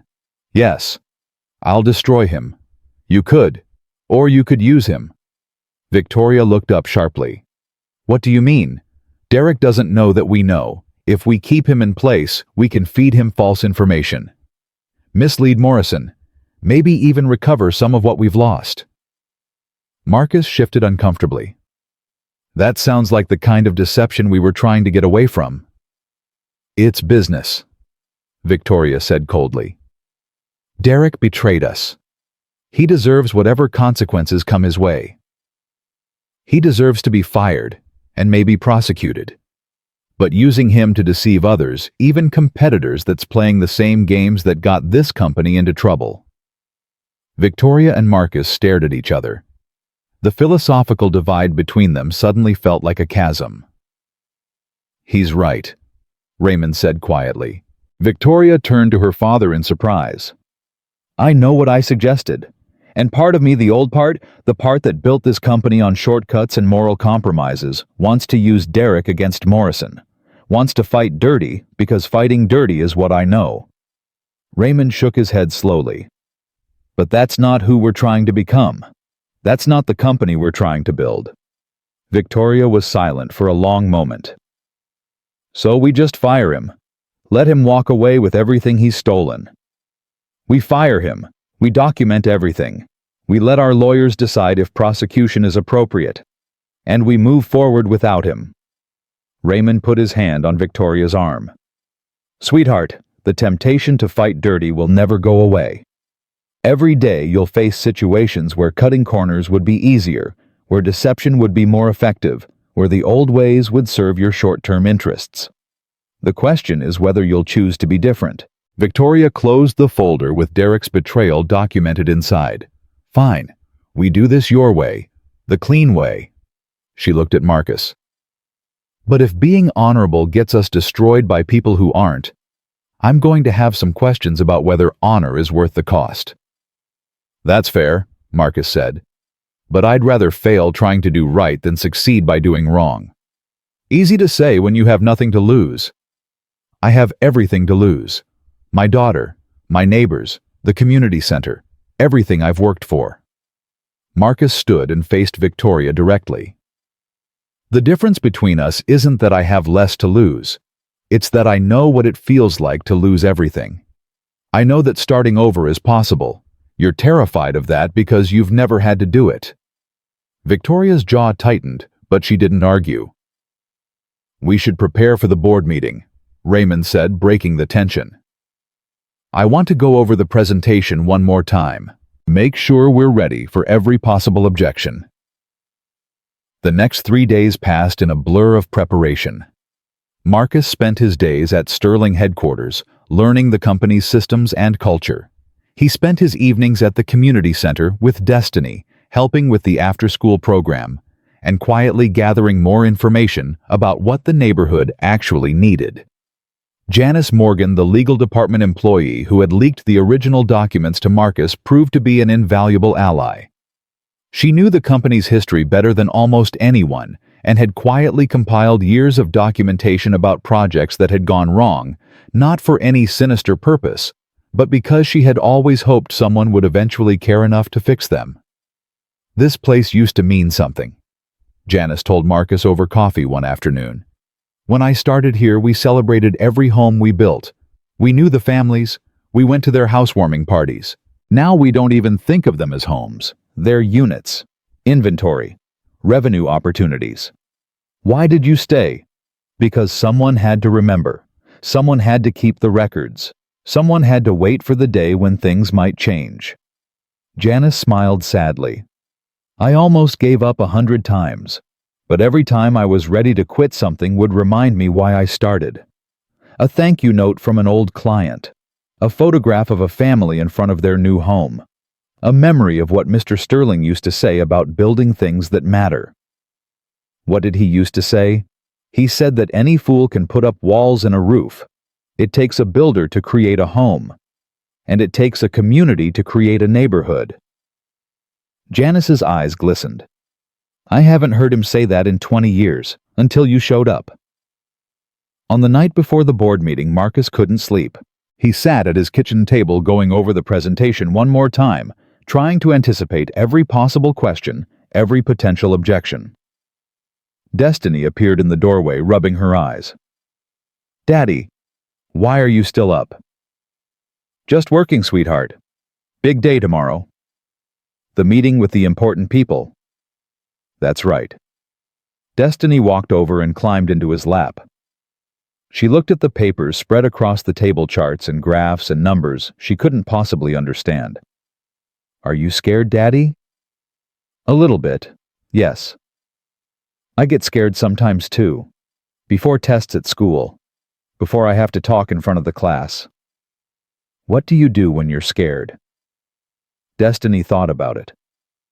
I remember what Mommy used to say, that being scared means you care about something, and caring about something is always good even when it's hard. Marcus hugged his daughter tightly, breathing in the smell of her shampoo, feeling her small heart beating against his chest. Your mommy was very wise. I know, I miss her. I miss her too, baby, every single day. She would be proud of you, Daddy, for trying to help people. You think so. I know so, because I'm proud of you, and I'm just like her. Marcus laughed despite the tears forming in his eyes. You're exactly like her, the best parts of her. And the best parts of you too. Destiny yawned. Can I sleep in your bed tonight? I don't want you to be alone when you're scared. I would like that very much. Marcus carried his daughter to his room and lay down beside her. She fell asleep within minutes, her small hand resting on his arm. He watched her sleep and made a silent promise. Tomorrow, he would walk into a room full of people who had more money, more power, more experience than he could ever imagine. He would ask them to believe in something they had forgotten existed. He would stake his future on their willingness to change. And if they said no, if they rejected him and his ideas and everything he had worked for, he would find another way. Because destiny was counting on him. Because his father's memory demanded it. Because the community center and the neighborhood and all the people who had nothing were depending on someone to fight for them. Marcus Williams had spent his whole life being underestimated. Tomorrow he would show them what he was made of. He closed his eyes and finally slept, his daughter's hand still resting on his arm, her dreams mixing with his own. Tuesday morning arrived cold and gray. Marcus woke before dawn, showered and dressed in the new suit Victoria had insisted on buying him. You can't present to the board looking like you just came from a construction site, she had said. Appearances matter. I thought we were trying to get away from surface-level judgments. We are, but we have to survive long enough to change the culture. That means playing by some of the old rules while we're rewriting them. The suit felt strange on Marcus's body, too smooth, too constricting. But when he looked in the mirror, he saw something he hadn't expected. He saw a man who looked like he belonged in a boardroom, a man his father might have become if he had lived. Destiny was already up, dressed in her school clothes, eating cereal at the kitchen table. You look fancy, Daddy. You think so? Like a movie star or a president. Marcus laughed. I don't think I'm either of those things, baby girl. Not yet. But maybe someday. He drove Destiny to school, walked her to the entrance, and knelt down to say goodbye. Remember, Mrs. Patterson will pick you up today. I might be late coming home. Because of the meeting. That's right. Destiny put her hands on his face, a gesture she had learned from her mother. You're going to do great, Daddy. I know it. How do you know? Because you always do great, even when things are hard, even when people are mean. You always find a way. Marcus hugged her tightly. I love you, Destiny Williams. I love you too, Marcus Williams. She giggled at using his full name. Now go save the community center. He watched her run into the school, her backpack bouncing, her braids flying behind her. Then he got back in his car and drove toward the biggest challenge of his life. The boardroom was everything Marcus had expected and worse. 12 leather chairs around a polished mahogany table. Paintings that cost more than his apartment on the walls. A view of Atlanta's skyline that made the city look like a toy. The board members arrived one by one. Older men mostly. White mostly. Expensive suits and confident handshakes and the kind of casual power that came from never having to worry about money. Raymond introduced Marcus to each of them. Some were polite but distant. Others were openly skeptical. One man, Thomas Morrison, no relation to the rival Morrison Development Group, barely concealed his contempt. "So you're the one who walked in off the street demanding to buy the company?" Thomas said, his handshake deliberately weak. "I'm the one who came to save a community center. The rest just happened." "The rest? Yes, quite a story." Thomas smiled without warmth. "I look forward to hearing your presentation." Victoria took charge of the meeting with practiced efficiency. She walked the board through the quarterly financials, the status of ongoing projects, the challenges facing the real estate market. Then she turned to the Riverside project. "As you know, we won the bid for the Riverside development last year. We projected a 15% return on investment based on luxury condominium sales." Victoria clicked to the next slide. "However, recent soil analysis has revealed significant problems with the site." She walked them through the technical details. The unstable ground, the additional foundation work required, the cost overruns that would make the project unprofitable.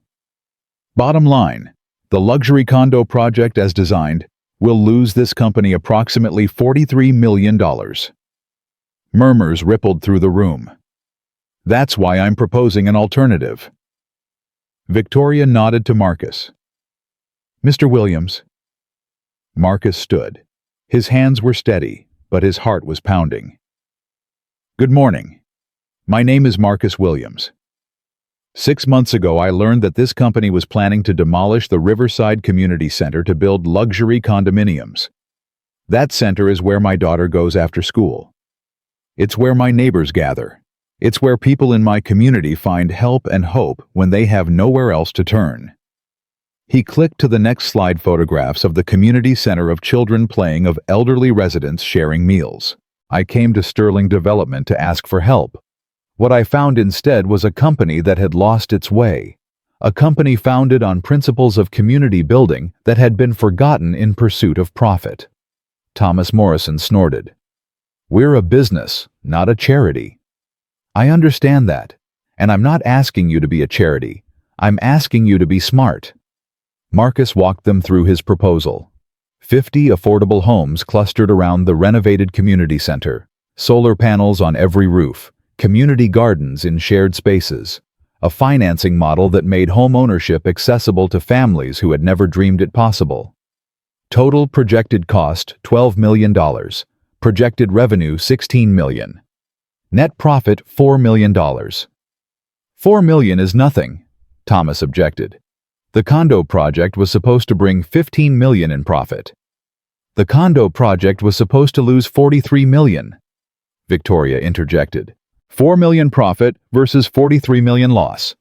That's a $47 million difference. The murmurs grew louder. Marcus continued.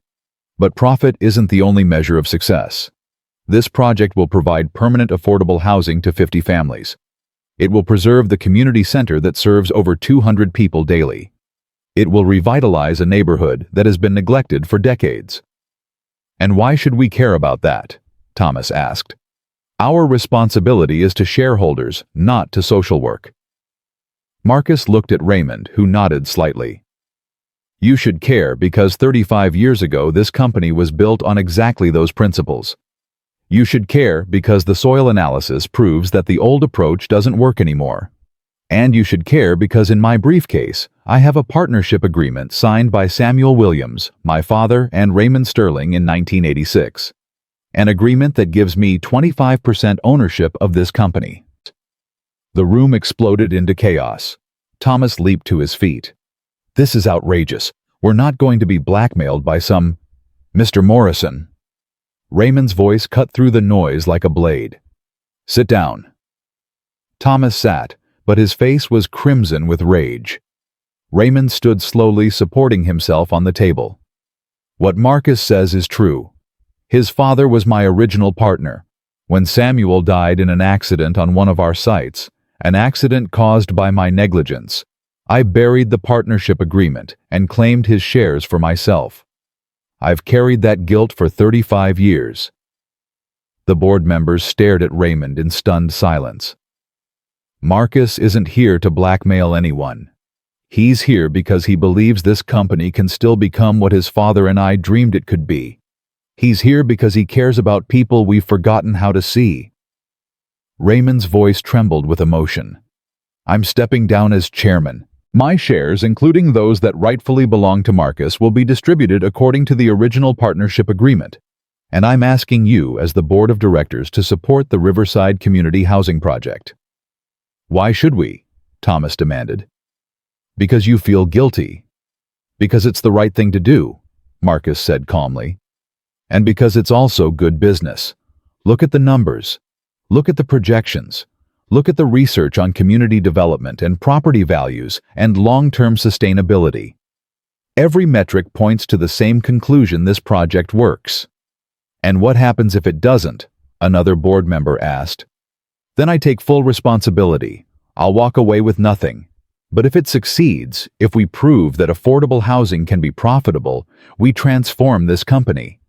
We become a model for what development can look like when you actually care about people. The room fell silent.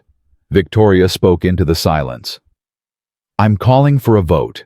All in favor of canceling the luxury condo project and pursuing the community housing alternative, raise your hands. Marcus watched as hands slowly rose around the table. 1, 2, 3, 4. Thomas Morrison kept his hand firmly down, glaring at everyone who voted yes. 5, 6, 7. The motion passed. Marcus let out a breath he didn't realize he'd been holding. Raymond sank into his chair, exhausted, but smiling. Victoria gathered her papers with brisk efficiency, but Marcus could see the tension leaving her shoulders. The motion carries, she announced. Sterling Development will proceed with the Riverside Community Housing Project. Construction will begin within 60 days. Thomas Morrison stood and buttoned his jacket. This company has made a serious mistake today. And when this project fails, and it will fail, I'll be here to pick up the pieces. He walked out without another word. The remaining board members filed out more slowly, several stopping to shake Marcus's hand and offer cautious congratulations. Finally, only Marcus, Victoria, and Raymond remained in the boardroom. We did it, Victoria said, disbelief in her voice. We actually did it. Raymond laughed softly. Did you doubt we would? Every minute of every hour since this started. Victoria looked at Marcus. I owe you an apology. When you walked into our lobby, I thought you were nothing, nobody, a problem to be removed. And now I think you might be exactly what this company needed. What I needed. She extended her hand. Partners. Marcus shook it firmly. Partners. Raymond watched them with tears in his eyes. Your father would be so proud of you, Marcus. Both of you. Marcus thought about his daughter waiting at school, his neighbors going about their daily struggles, the community center still standing despite everything. The work is just beginning, he said. This was the easy part. Victoria laughed, a genuine laugh free of bitterness or sarcasm. If that was the easy part, I can't wait to see what hard looks like. Building something that matters, changing lives, proving that we're not just dreamers. Marcus looked out at the Atlanta skyline. That's what hard looks like, and I can't wait to get started. The first shovel broke ground on a Thursday morning in March.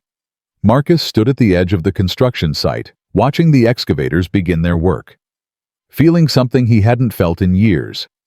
Hope. Real tangible hope that didn't evaporate when he woke up. Destiny stood beside him, holding his hand tightly. She had begged to skip school for this moment, and Marcus had agreed.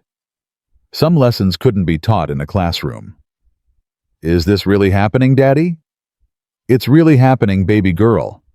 And families are going to live here. Real families like us. 50 families. All of them just like us. Victoria approached from behind her heels, sinking slightly into the soft earth. She had traded her usual designer suit for something more practical slacks and a blazer that wouldn't be ruined by construction dust. The concrete trucks are scheduled for Monday, she said. Foundation work starts Tuesday. We're ahead of schedule. That's good? It's better than good. It's remarkable. Victoria looked at Marcus with something approaching respect. The crews are working faster than I've ever seen. They actually seem to care about what they're building. Because they know who they're building it for. Marcus pointed to the community center visible just beyond the construction fence. Half of these workers have kids who go to that center. They're building homes for their neighbors. Daddy, Destiny tugged his arm. Can I go say hi to Mrs. Patterson? I see her over there. Marcus spotted the elderly neighbor watching from the sidewalk. Go ahead, but stay where I can see you. Destiny ran off, her braids bouncing behind her. Victoria watched her go. She's a remarkable kid. She's everything. Is that why you did all this? For her? Marcus considered the question. Partly, but also for my father, for my mother, for everyone who ever told me I couldn't make a difference because I was poor, or black, or uneducated, or any of the other reasons people give for why some of us don't matter. You matter, Marcus. You've always mattered. I know that now, but it took a long time to believe it. Victoria was quiet for a moment. I never felt like I didn't matter. I always assumed I did. Maybe that's its own kind of blindness. Maybe. But you're learning to see differently. That's what counts. The project manager, a seasoned professional named Linda Chen, approached with a clipboard. Mr. Williams, Ms. Sterling, we have a situation. What kind of situation? Victoria's voice immediately sharpened.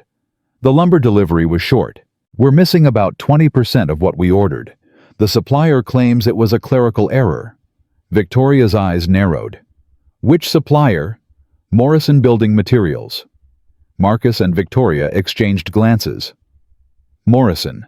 The same name as the board member who had voted against the project. The same name as the rival development company that had been stealing Sterling's secrets. Is this a coincidence? Marcus asked. In my experience, there are no coincidences when it comes to Thomas Morrison. Victoria pulled out her phone. I'll handle this. Find an alternative supplier, whatever it costs. That could add $50,000 to the budget. I don't care. We're not going to let them slow us down. Linda nodded and hurried away. Marcus watched Victoria make her calls, her voice sharp and commanding. She was fighting for this project now. Not because her father had asked her to, not because it was the ethical thing to do, but because she had begun to believe in it herself. Morrison is going to keep coming after us, Marcus said when she finished her calls. This is just the beginning. I know, but we're not going to back down. Victoria put her phone away. My father spent decades letting fear control his decisions. I'm not going to make the same mistake. Even if it costs us. Especially then. Some things are worth fighting for. The following weeks tested that conviction daily. The lumber shortage was just the first obstacle. Inspectors found reasons to delay permits. Subcontractors received better offers from competing projects. Even the weather seemed to conspire against them with an unseasonable cold snap that halted concrete work for almost a week. But Marcus refused to let any of it break his spirit. Every morning he arrived at the site before dawn. Every evening he stayed until the last worker left. He learned the names of every crew member, their families, their stories. He brought coffee on cold mornings and cold water on hot afternoons. He worked alongside them when extra hands were needed, picking up skills he had learned from his father decades ago. You don't have to do this, Linda told him one afternoon. You're a partner now. You could be in an office somewhere making phone calls. My father wasn't the kind of man who sat in offices. Neither am I. Your father sounds like he was a good man. The best. He taught me that real respect isn't given. It's earned. And you earn it by working just as hard as the people around you. Linda smiled. Well, you've earned it. The crews love you. They'd do anything for this project. They're not doing it for me. They're doing it for their community. I'm just here to make sure they have what they need. Meanwhile, Victoria was fighting battles of her own. Thomas Morrison had launched a campaign to undermine the project through every channel available. He leaked stories to business journalists questioning Sterling Development's financial stability. He pressured suppliers to prioritize other clients. He even tried to poach key employees by offering them significant raises. Most of them refused. Why? Victoria asked Janice Morgan one afternoon, genuinely confused. I offered loyalty. Morrison offered money. Money usually wins. Not always, Janice replied. People want to believe in something. They want to feel like their work matters. For 20 years, this company made them feel like cogs in a machine. Now, for the first time, they feel like they're part of something meaningful. Because of Marcus. Because of what Marcus represents. The possibility that things can change. That we don't have to keep doing business the same way forever. Janice paused. He reminds me of your father, actually. The way your father used to be. Before he lost his way. Victoria thought about that for a long time after Janice left. Raymond's health continued to decline. He spent most of his days at home now, too weak to come to the office. But he called every evening asking for updates on the project, offering advice, when requested, staying connected to the work that had given his final months meaning. How's it going? He asked Marcus during one of these calls. Slowly. But we're making progress. The first foundations are poured. We should start framing next week.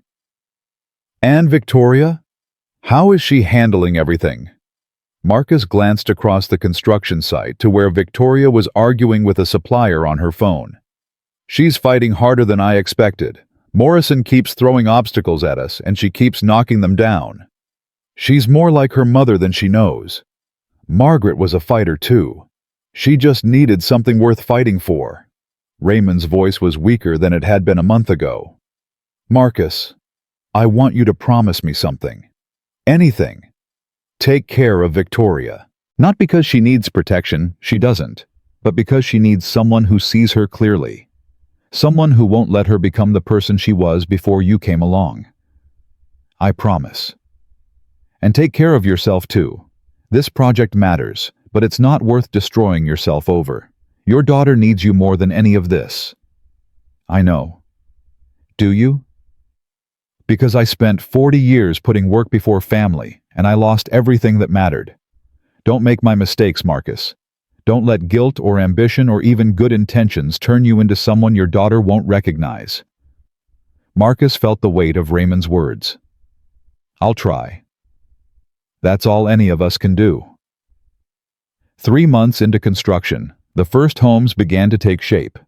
Wooden frames rose against the Atlanta skyline, each one a promise waiting to be fulfilled. Marcus walked through them daily, imagining the families who would live there, the children who would grow up in these rooms, the memories that would be made within these walls. Destiny accompanied him on weekends, asking endless questions about how houses were built. Why do the walls have to be straight, Daddy? Because if they're not straight, the whole house could fall down. Like when I build with blocks and they topple over.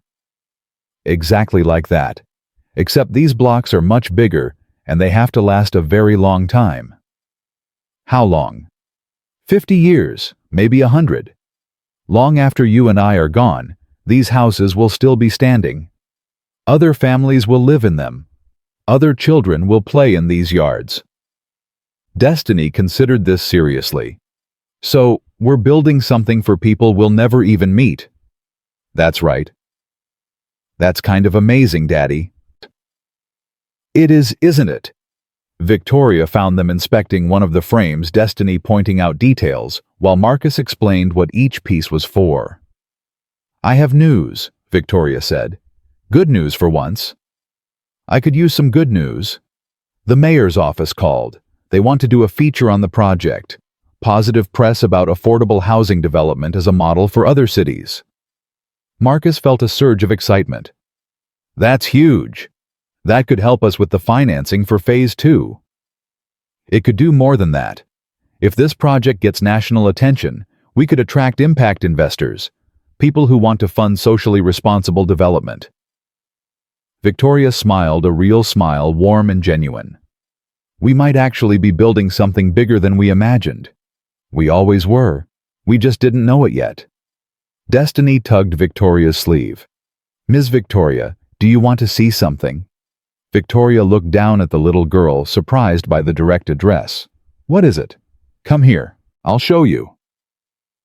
Destiny led Victoria to a corner of the construction site where the workers had set up a small bulletin board. Pinned to it were photographs and drawings, pictures of the future homeowners and their families' children's artwork depicting what they hoped their new homes would look like. The workers put this up, Destiny explained, so they can remember who they're building for. See, that's Mrs. Johnson. She's going to live in house number 12. And that's the Rodriguez family. They have twins my age. Victoria studied the board silently. Faces she had never seen. People she had never thought about. Real human beings whose lives would be transformed by decisions made in boardrooms and on construction sites. I never thought about them, she admitted quietly. In all my years running projects, I never once thought about who would actually live in what we built. That's okay, Destiny said with the easy forgiveness of childhood. You're thinking about them now. Victoria crouched down to Destiny's level. You're a wise little girl, you know that? My daddy says I'm like my mommy. She was wise too. I bet she was. Victoria stood and looked at Marcus. You've raised an extraordinary daughter. She raised me honestly. Every time I wanted to give up, she reminded me why I couldn't. That evening, Marcus stayed late at the site after everyone else had gone home. He walked through the half-finished houses, running his hands over the wooden frames, feeling the roughness of lumber that would soon become walls, doors, windows. His phone buzzed. A text from an unknown number. This project will fail, and when it does, you'll lose everything. Walk away now while you still can. Marcus stared at the message for a long moment. Then he deleted it and kept walking. The threats continued over the following weeks. Anonymous messages. Vandalism at the construction site. A break-in at Marcus's apartment while he and Destiny were away. Nothing was stolen, but the message was clear. Someone wanted him afraid. We need to report this to the police, Victoria insisted. And tell them what? That someone moved my furniture around and left my door unlocked. They'll laugh us out of the station. Then we hire private security, around the clock, for you and for Destiny. I can't afford that. The company can, and it will. Victoria's voice left no room for argument. You're not just an employee anymore, Marcus. You're essential to this project. If something happens to you, everything falls apart. I'm not going to live in fear. That's what they want. You can be brave and still be smart. Let me protect you. Let me protect your daughter. Marcus thought about Destiny sleeping peacefully in her bed, unaware of the dangers swirling around them. He thought about his mother wasting away after his father's death, destroyed by forces she couldn't control. Fine. But Destiny doesn't find out. I don't want her scared. She won't know. I promise. The security detail was discreet but effective. Marcus barely noticed them after the first few days, and gradually the threats stopped. Whoever had been targeting him seemed to lose interest, or perhaps they realized that intimidation wasn't going to work. 4 months into construction, the project reached a milestone. 20 houses were fully framed with roofs and windows installed. The first families would be able to move in within 2 months. Marcus organized a community celebration at the site. Future homeowners, construction workers, company employees, and neighborhood residents all gathered to see what they were building together. Mrs. Beatrice Johnson, a 67-year-old widow who had been renting the same apartment for 30 years, stood in front of her future home with tears streaming down her face. I never thought I'd own anything, she told Marcus. My whole life I paid rent to landlords who didn't care whether I lived or died. And now, this is going to be mine. Yours and no one else's. The title will have your name on it. My name. Mrs. Johnson laughed through her tears. My name on a deed. I never thought I'd see the day. Marcus hugged her gently. You deserve this, Mrs. Johnson. Everyone here does. Victoria watched the celebration from a distance, observing the joy and gratitude that Marcus seemed to generate wherever he went. She had built shopping malls and office towers and luxury condominiums. She had never seen anyone cry with happiness over anything she had created. You look thoughtful, Raymond said, appearing beside her. He was thinner than she remembered, his skin pale, his steps careful. But he had insisted on attending. Father, you should be resting. I'll rest when I'm dead, which will be soon enough. Raymond smiled at her alarm. Don't look so stricken. I've made my peace with it. I haven't. I know. But you will. Raymond put his arm around his daughter's shoulders. Look at what you've helped build, Victoria. Look at these people. This is your legacy now. Not the money, not the buildings. These lives you've changed. Victoria leaned into her father's embrace. I'm not sure I deserve any credit. Marcus did most of the work. Marcus had the vision. You made it possible. Both things are necessary. Raymond pointed to where Marcus was swinging Destiny onto his shoulders so she could see over the crowd. That man walked into our company with nothing but a dream and $2,847, and look what he's accomplished. He's remarkable. He's what you could be if you let yourself, if you stop being afraid of caring about things. Victoria pulled away slightly. I'm not afraid of caring. Yes, you are.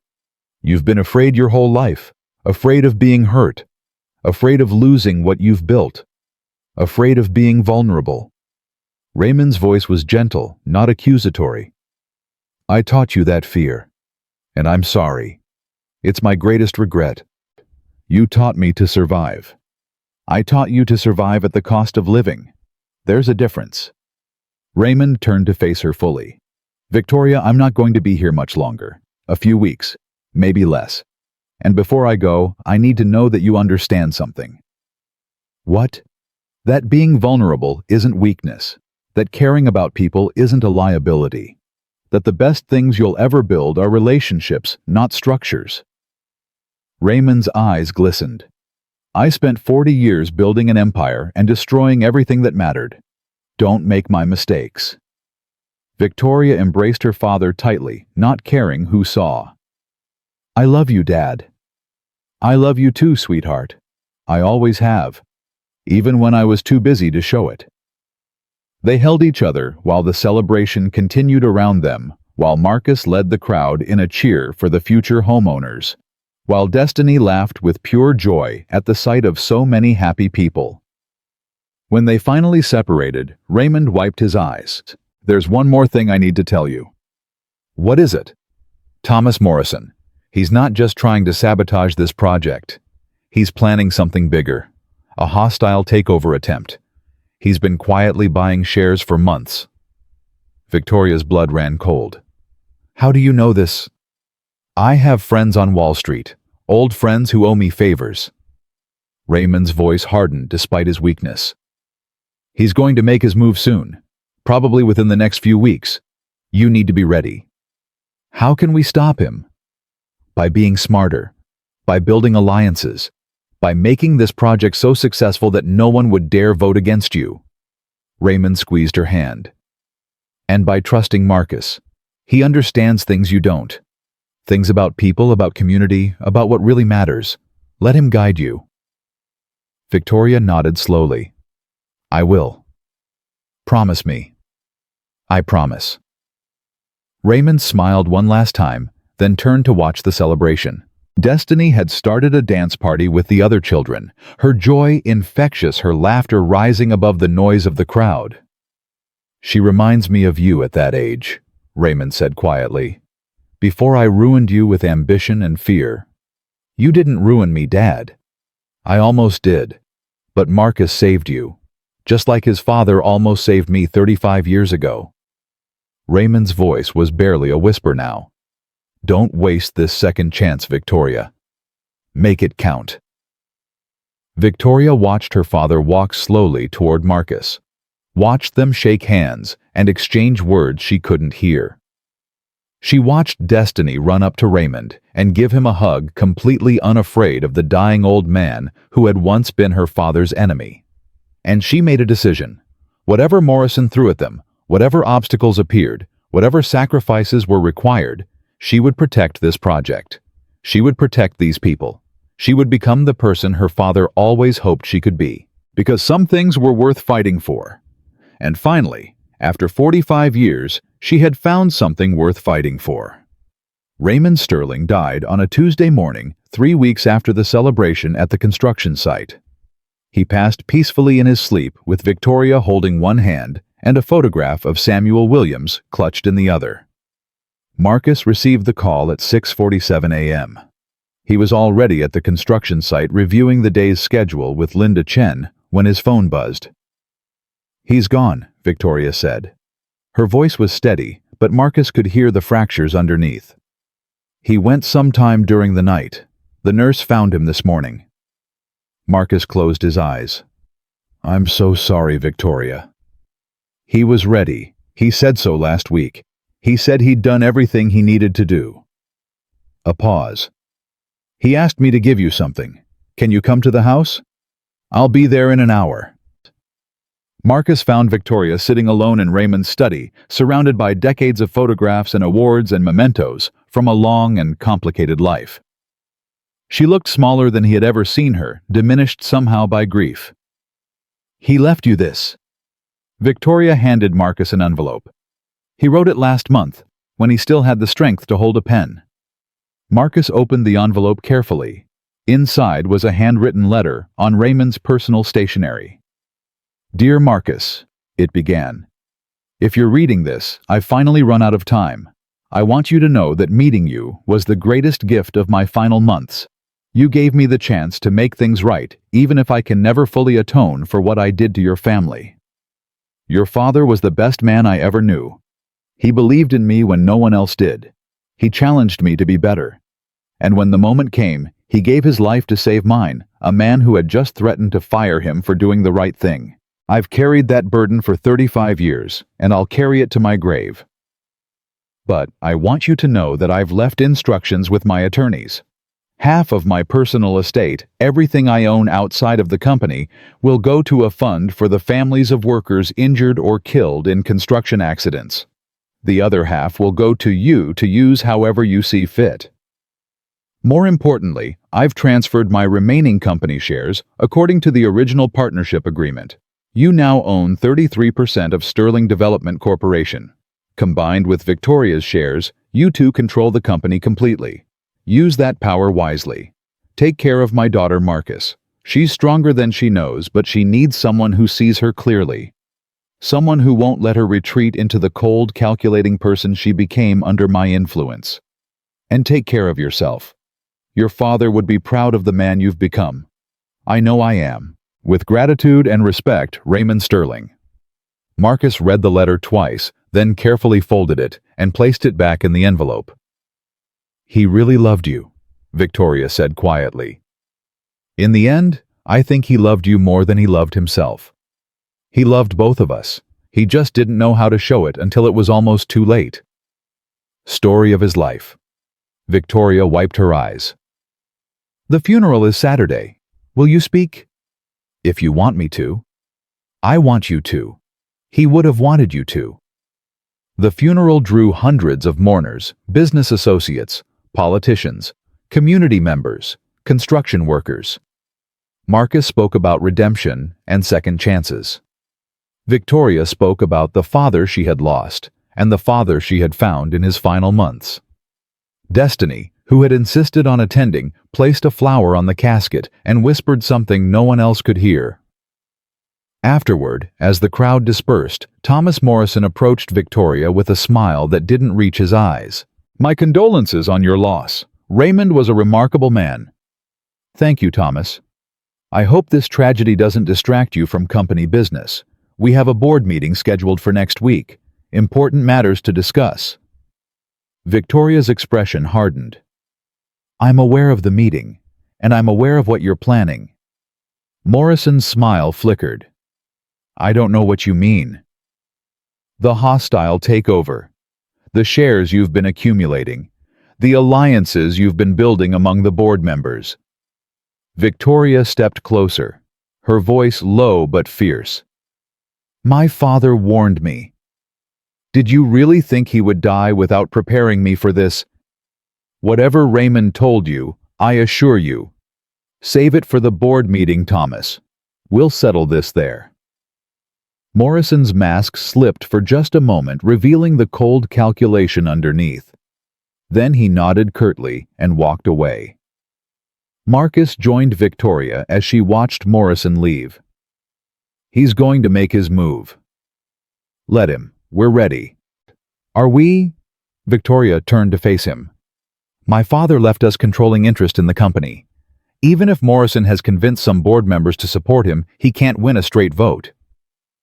Unless he has something else planned. Like what? Marcus didn't have an answer.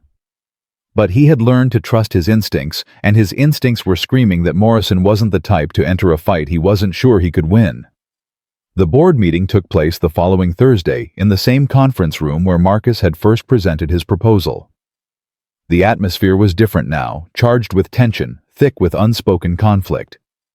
Morrison arrived with a team of lawyers and a thick folder of documents. He sat at the far end of the table, radiating confidence. Victoria called the meeting to order. Before we begin with the regular agenda, I understand Mr. Morrison has requested time to address the board. I have. Morrison stood buttoning his jacket with practiced ease. Thank you, Victoria. And thank you to everyone for your patience during this difficult time. He walked slowly around the table, making eye contact with each board member in turn. Raymond Sterling was a giant in this industry. He built this company from nothing and turned it into one of the most successful development firms in the Southeast. We all owe him a tremendous debt. Get to the point, Thomas, Victoria said coldly. The point is that Raymond is gone. And in his absence, this company has been taken in a direction that threatens everything he built. Morrison pulled a document from his folder. The Riverside project is already over budget by 12%. We've missed 2 major deadlines, and our stock price has dropped 15% since this ill-conceived venture began.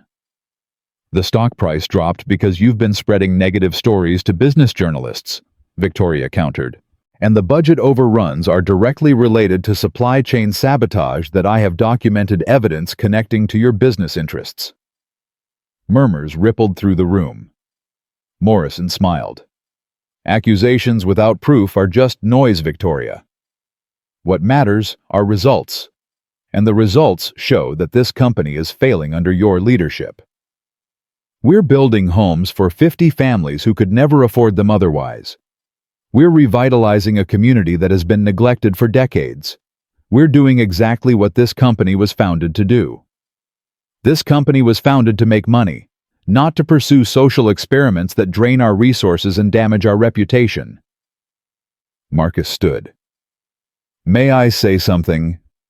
Morrison's eyes narrowed. This is a board meeting. You're not a board member.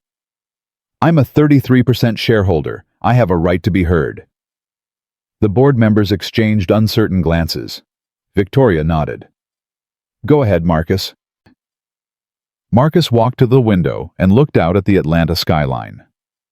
6 months ago, I walked into this building with $847, and a dream. Most of you thought I was crazy. Some of you thought I was dangerous.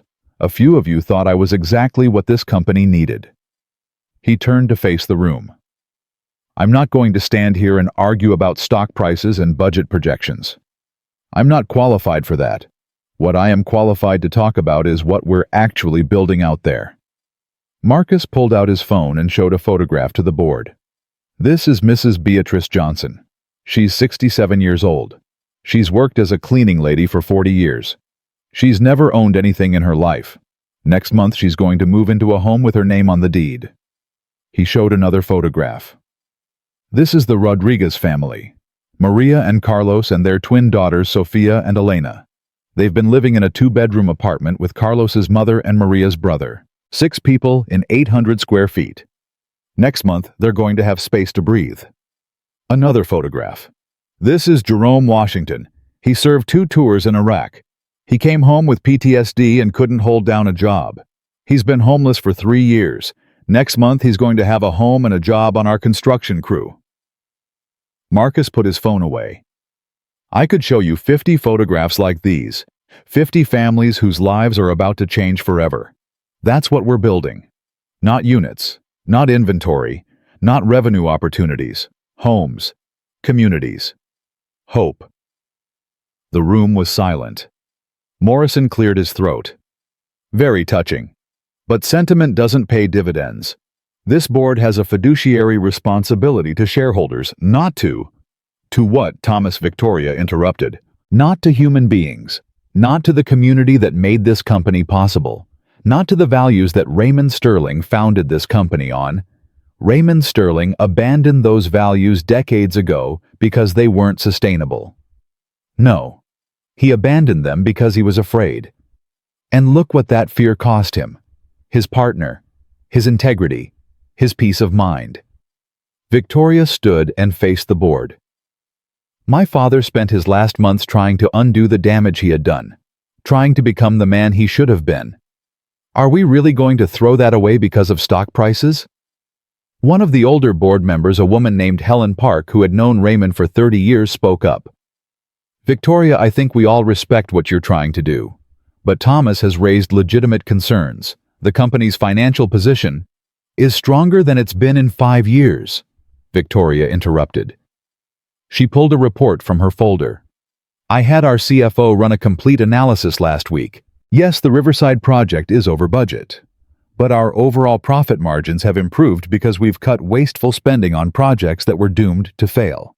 Our employee retention rate is up 40% because people actually want to work here now.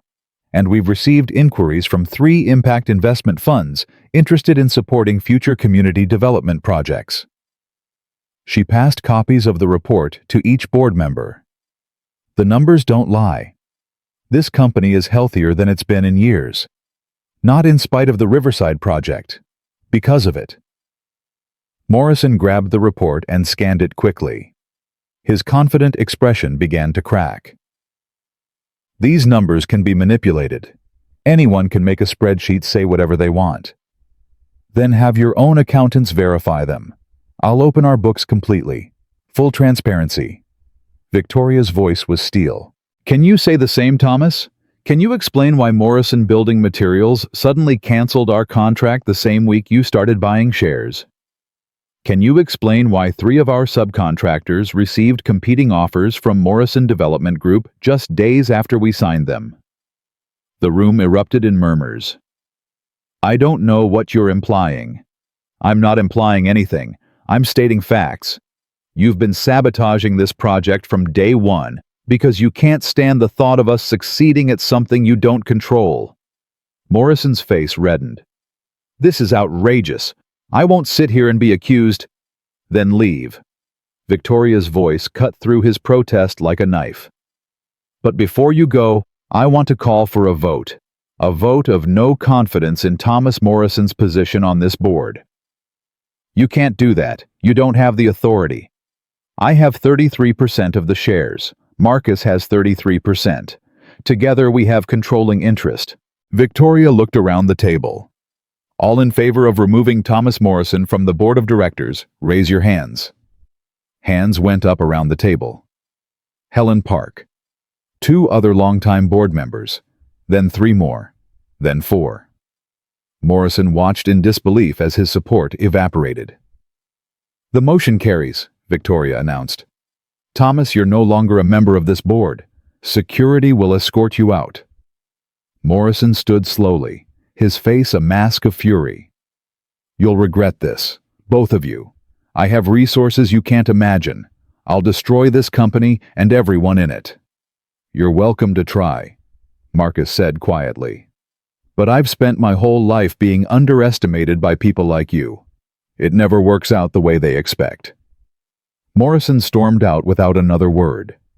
The remaining board members sat in stunned silence. Helen Park was the first to speak. Well, that was certainly dramatic. Victoria laughed, a release of tension that had been building for months. I'm sorry for the theatrics, but it had to be done. It did. Thomas has been a cancer on this board for years. Raymond knew it, but he never had the courage to act. Helen smiled at Victoria. Your father would be proud of you. I hope so. I know so. Helen turned to Marcus. And you, Mr. Williams, those photographs you showed us, those families, I want to meet them.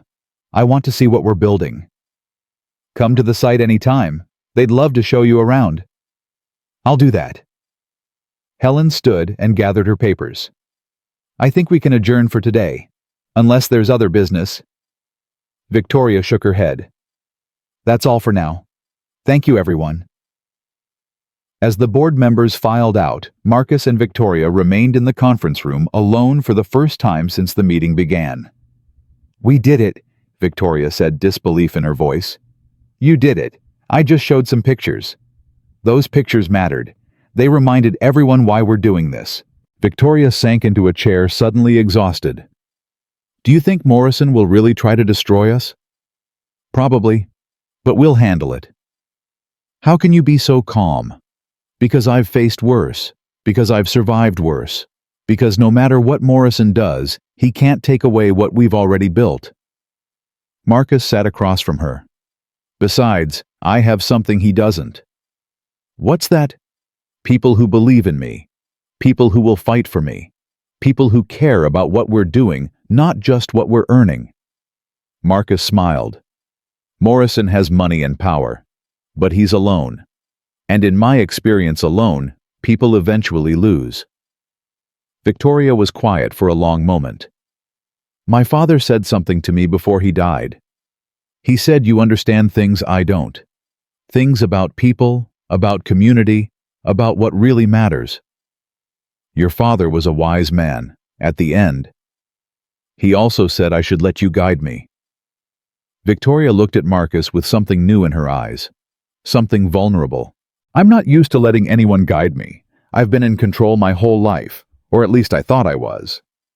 You're still in control. You just have help now. There's a difference. Is there?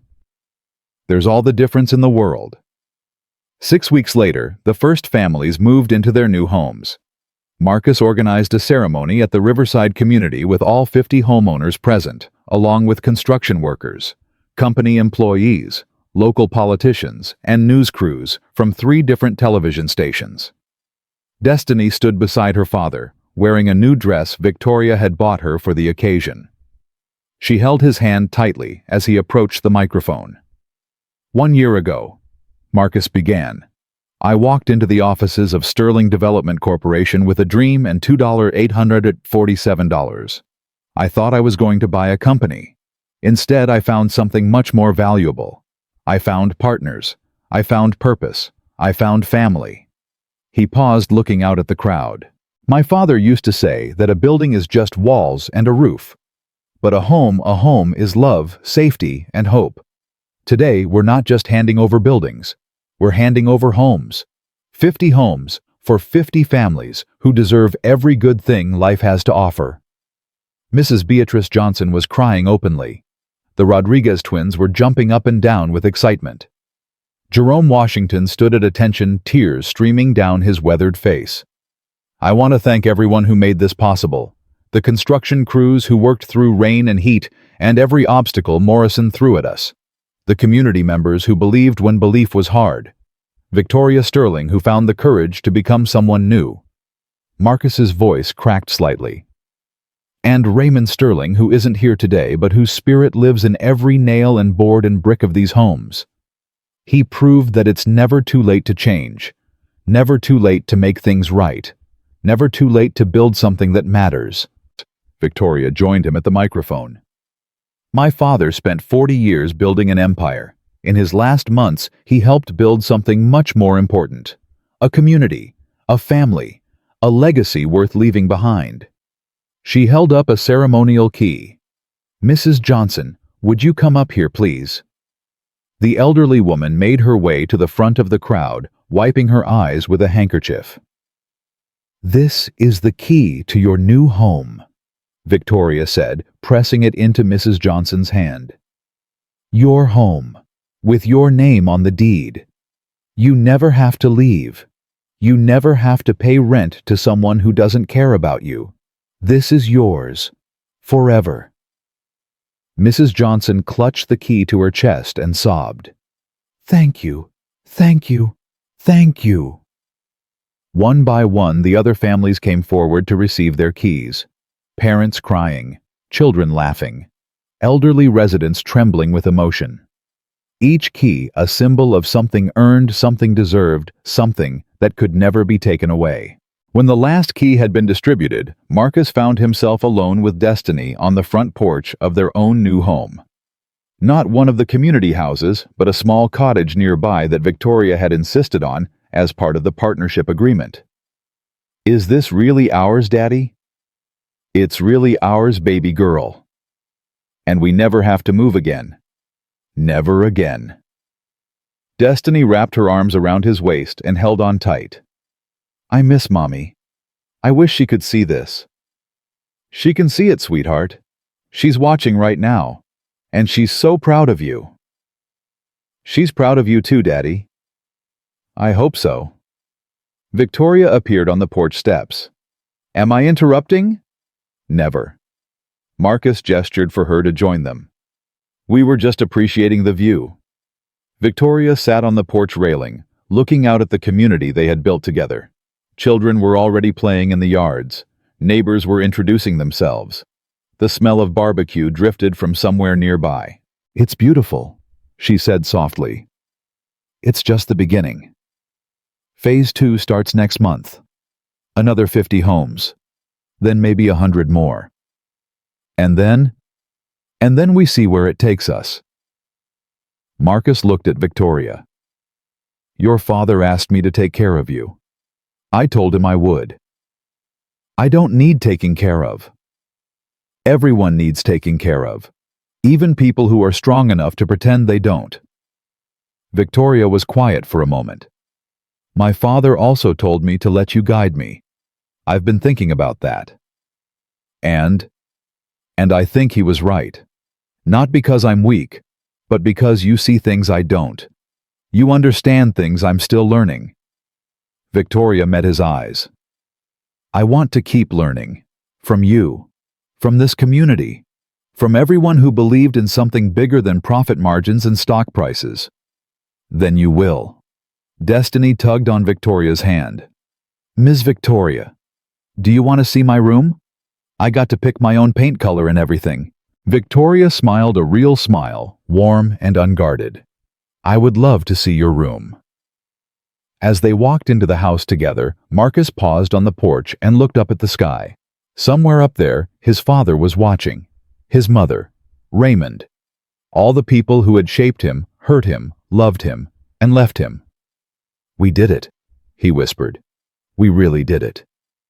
A year later, Sterling Community Development, the new name Victoria had proposed for the company, had built 200 affordable homes across 3 neighborhoods. They had renovated 4 community centers and built 2 new schools. They had employed over 500 workers from the communities they served, training them in construction skills that would last a lifetime. Thomas Morrison's attempt to destroy them had failed spectacularly. His sabotage efforts had been exposed by investigative journalists, leading to multiple lawsuits and the eventual collapse of his own development company. The last anyone heard, he had moved to Florida and was working as a consultant for a small residential builder. Marcus had become a spokesperson for affordable housing development, speaking at conferences across the country, inspiring other developers to follow Sterling's example. Victoria had been featured on the cover of Fortune magazine as one of the most innovative business leaders of the year. But the recognition that mattered most came on a quiet Sunday afternoon when Marcus and Destiny were tending their garden and a young man approached their fence. "Excuse me, are you Marcus Williams?" "I am." "My name is David Chen. I grew up in one of your houses. My family moved in when I was 10. Marcus recognized him now. The Chen family. House number 27. I just graduated from Georgia Tech. Architecture degree. David smiled nervously. I want to work for your company. I want to build houses like the ones you built for us. Marcus felt tears prick his eyes. Come inside, David. Let's talk about your future. That evening, after David had left with a job offer and a promise, Marcus sat on his porch watching the sunset over the neighborhood he had helped create. Destiny was inside doing homework. Victoria had called to discuss plans for a new project in Savannah. Everything he had dreamed of had come true, and more. His phone buzzed. A text from Victoria. Thank you for everything. I mean it. He typed back, we're just getting started. Because that was the truth. The Riverside project hadn't been an ending. It had been a beginning, a proof of concept, a demonstration that business could serve community, that profit could coexist with purpose, that one person with a dream and $2.847 could change the world. Marcus Williams had walked into Sterling Development Corporation with nothing but a yellowed envelope and unshakable faith. He had found enemies who became allies, strangers who became family, and a legacy that would outlast them all. His father would have been proud. His daughter was watching. And somewhere in Atlanta, 50 families were sleeping peacefully in homes they owned, dreaming dreams that finally had room to grow. That was enough. That was everything. That was the only wealth that truly mattered, not the money in the bank or the shares in the company, but the lives transformed, the hope restored, the community rebuilt one home at a time. Marcus Williams had come to buy a company. Instead, he had helped build a future, and that future was just beginning.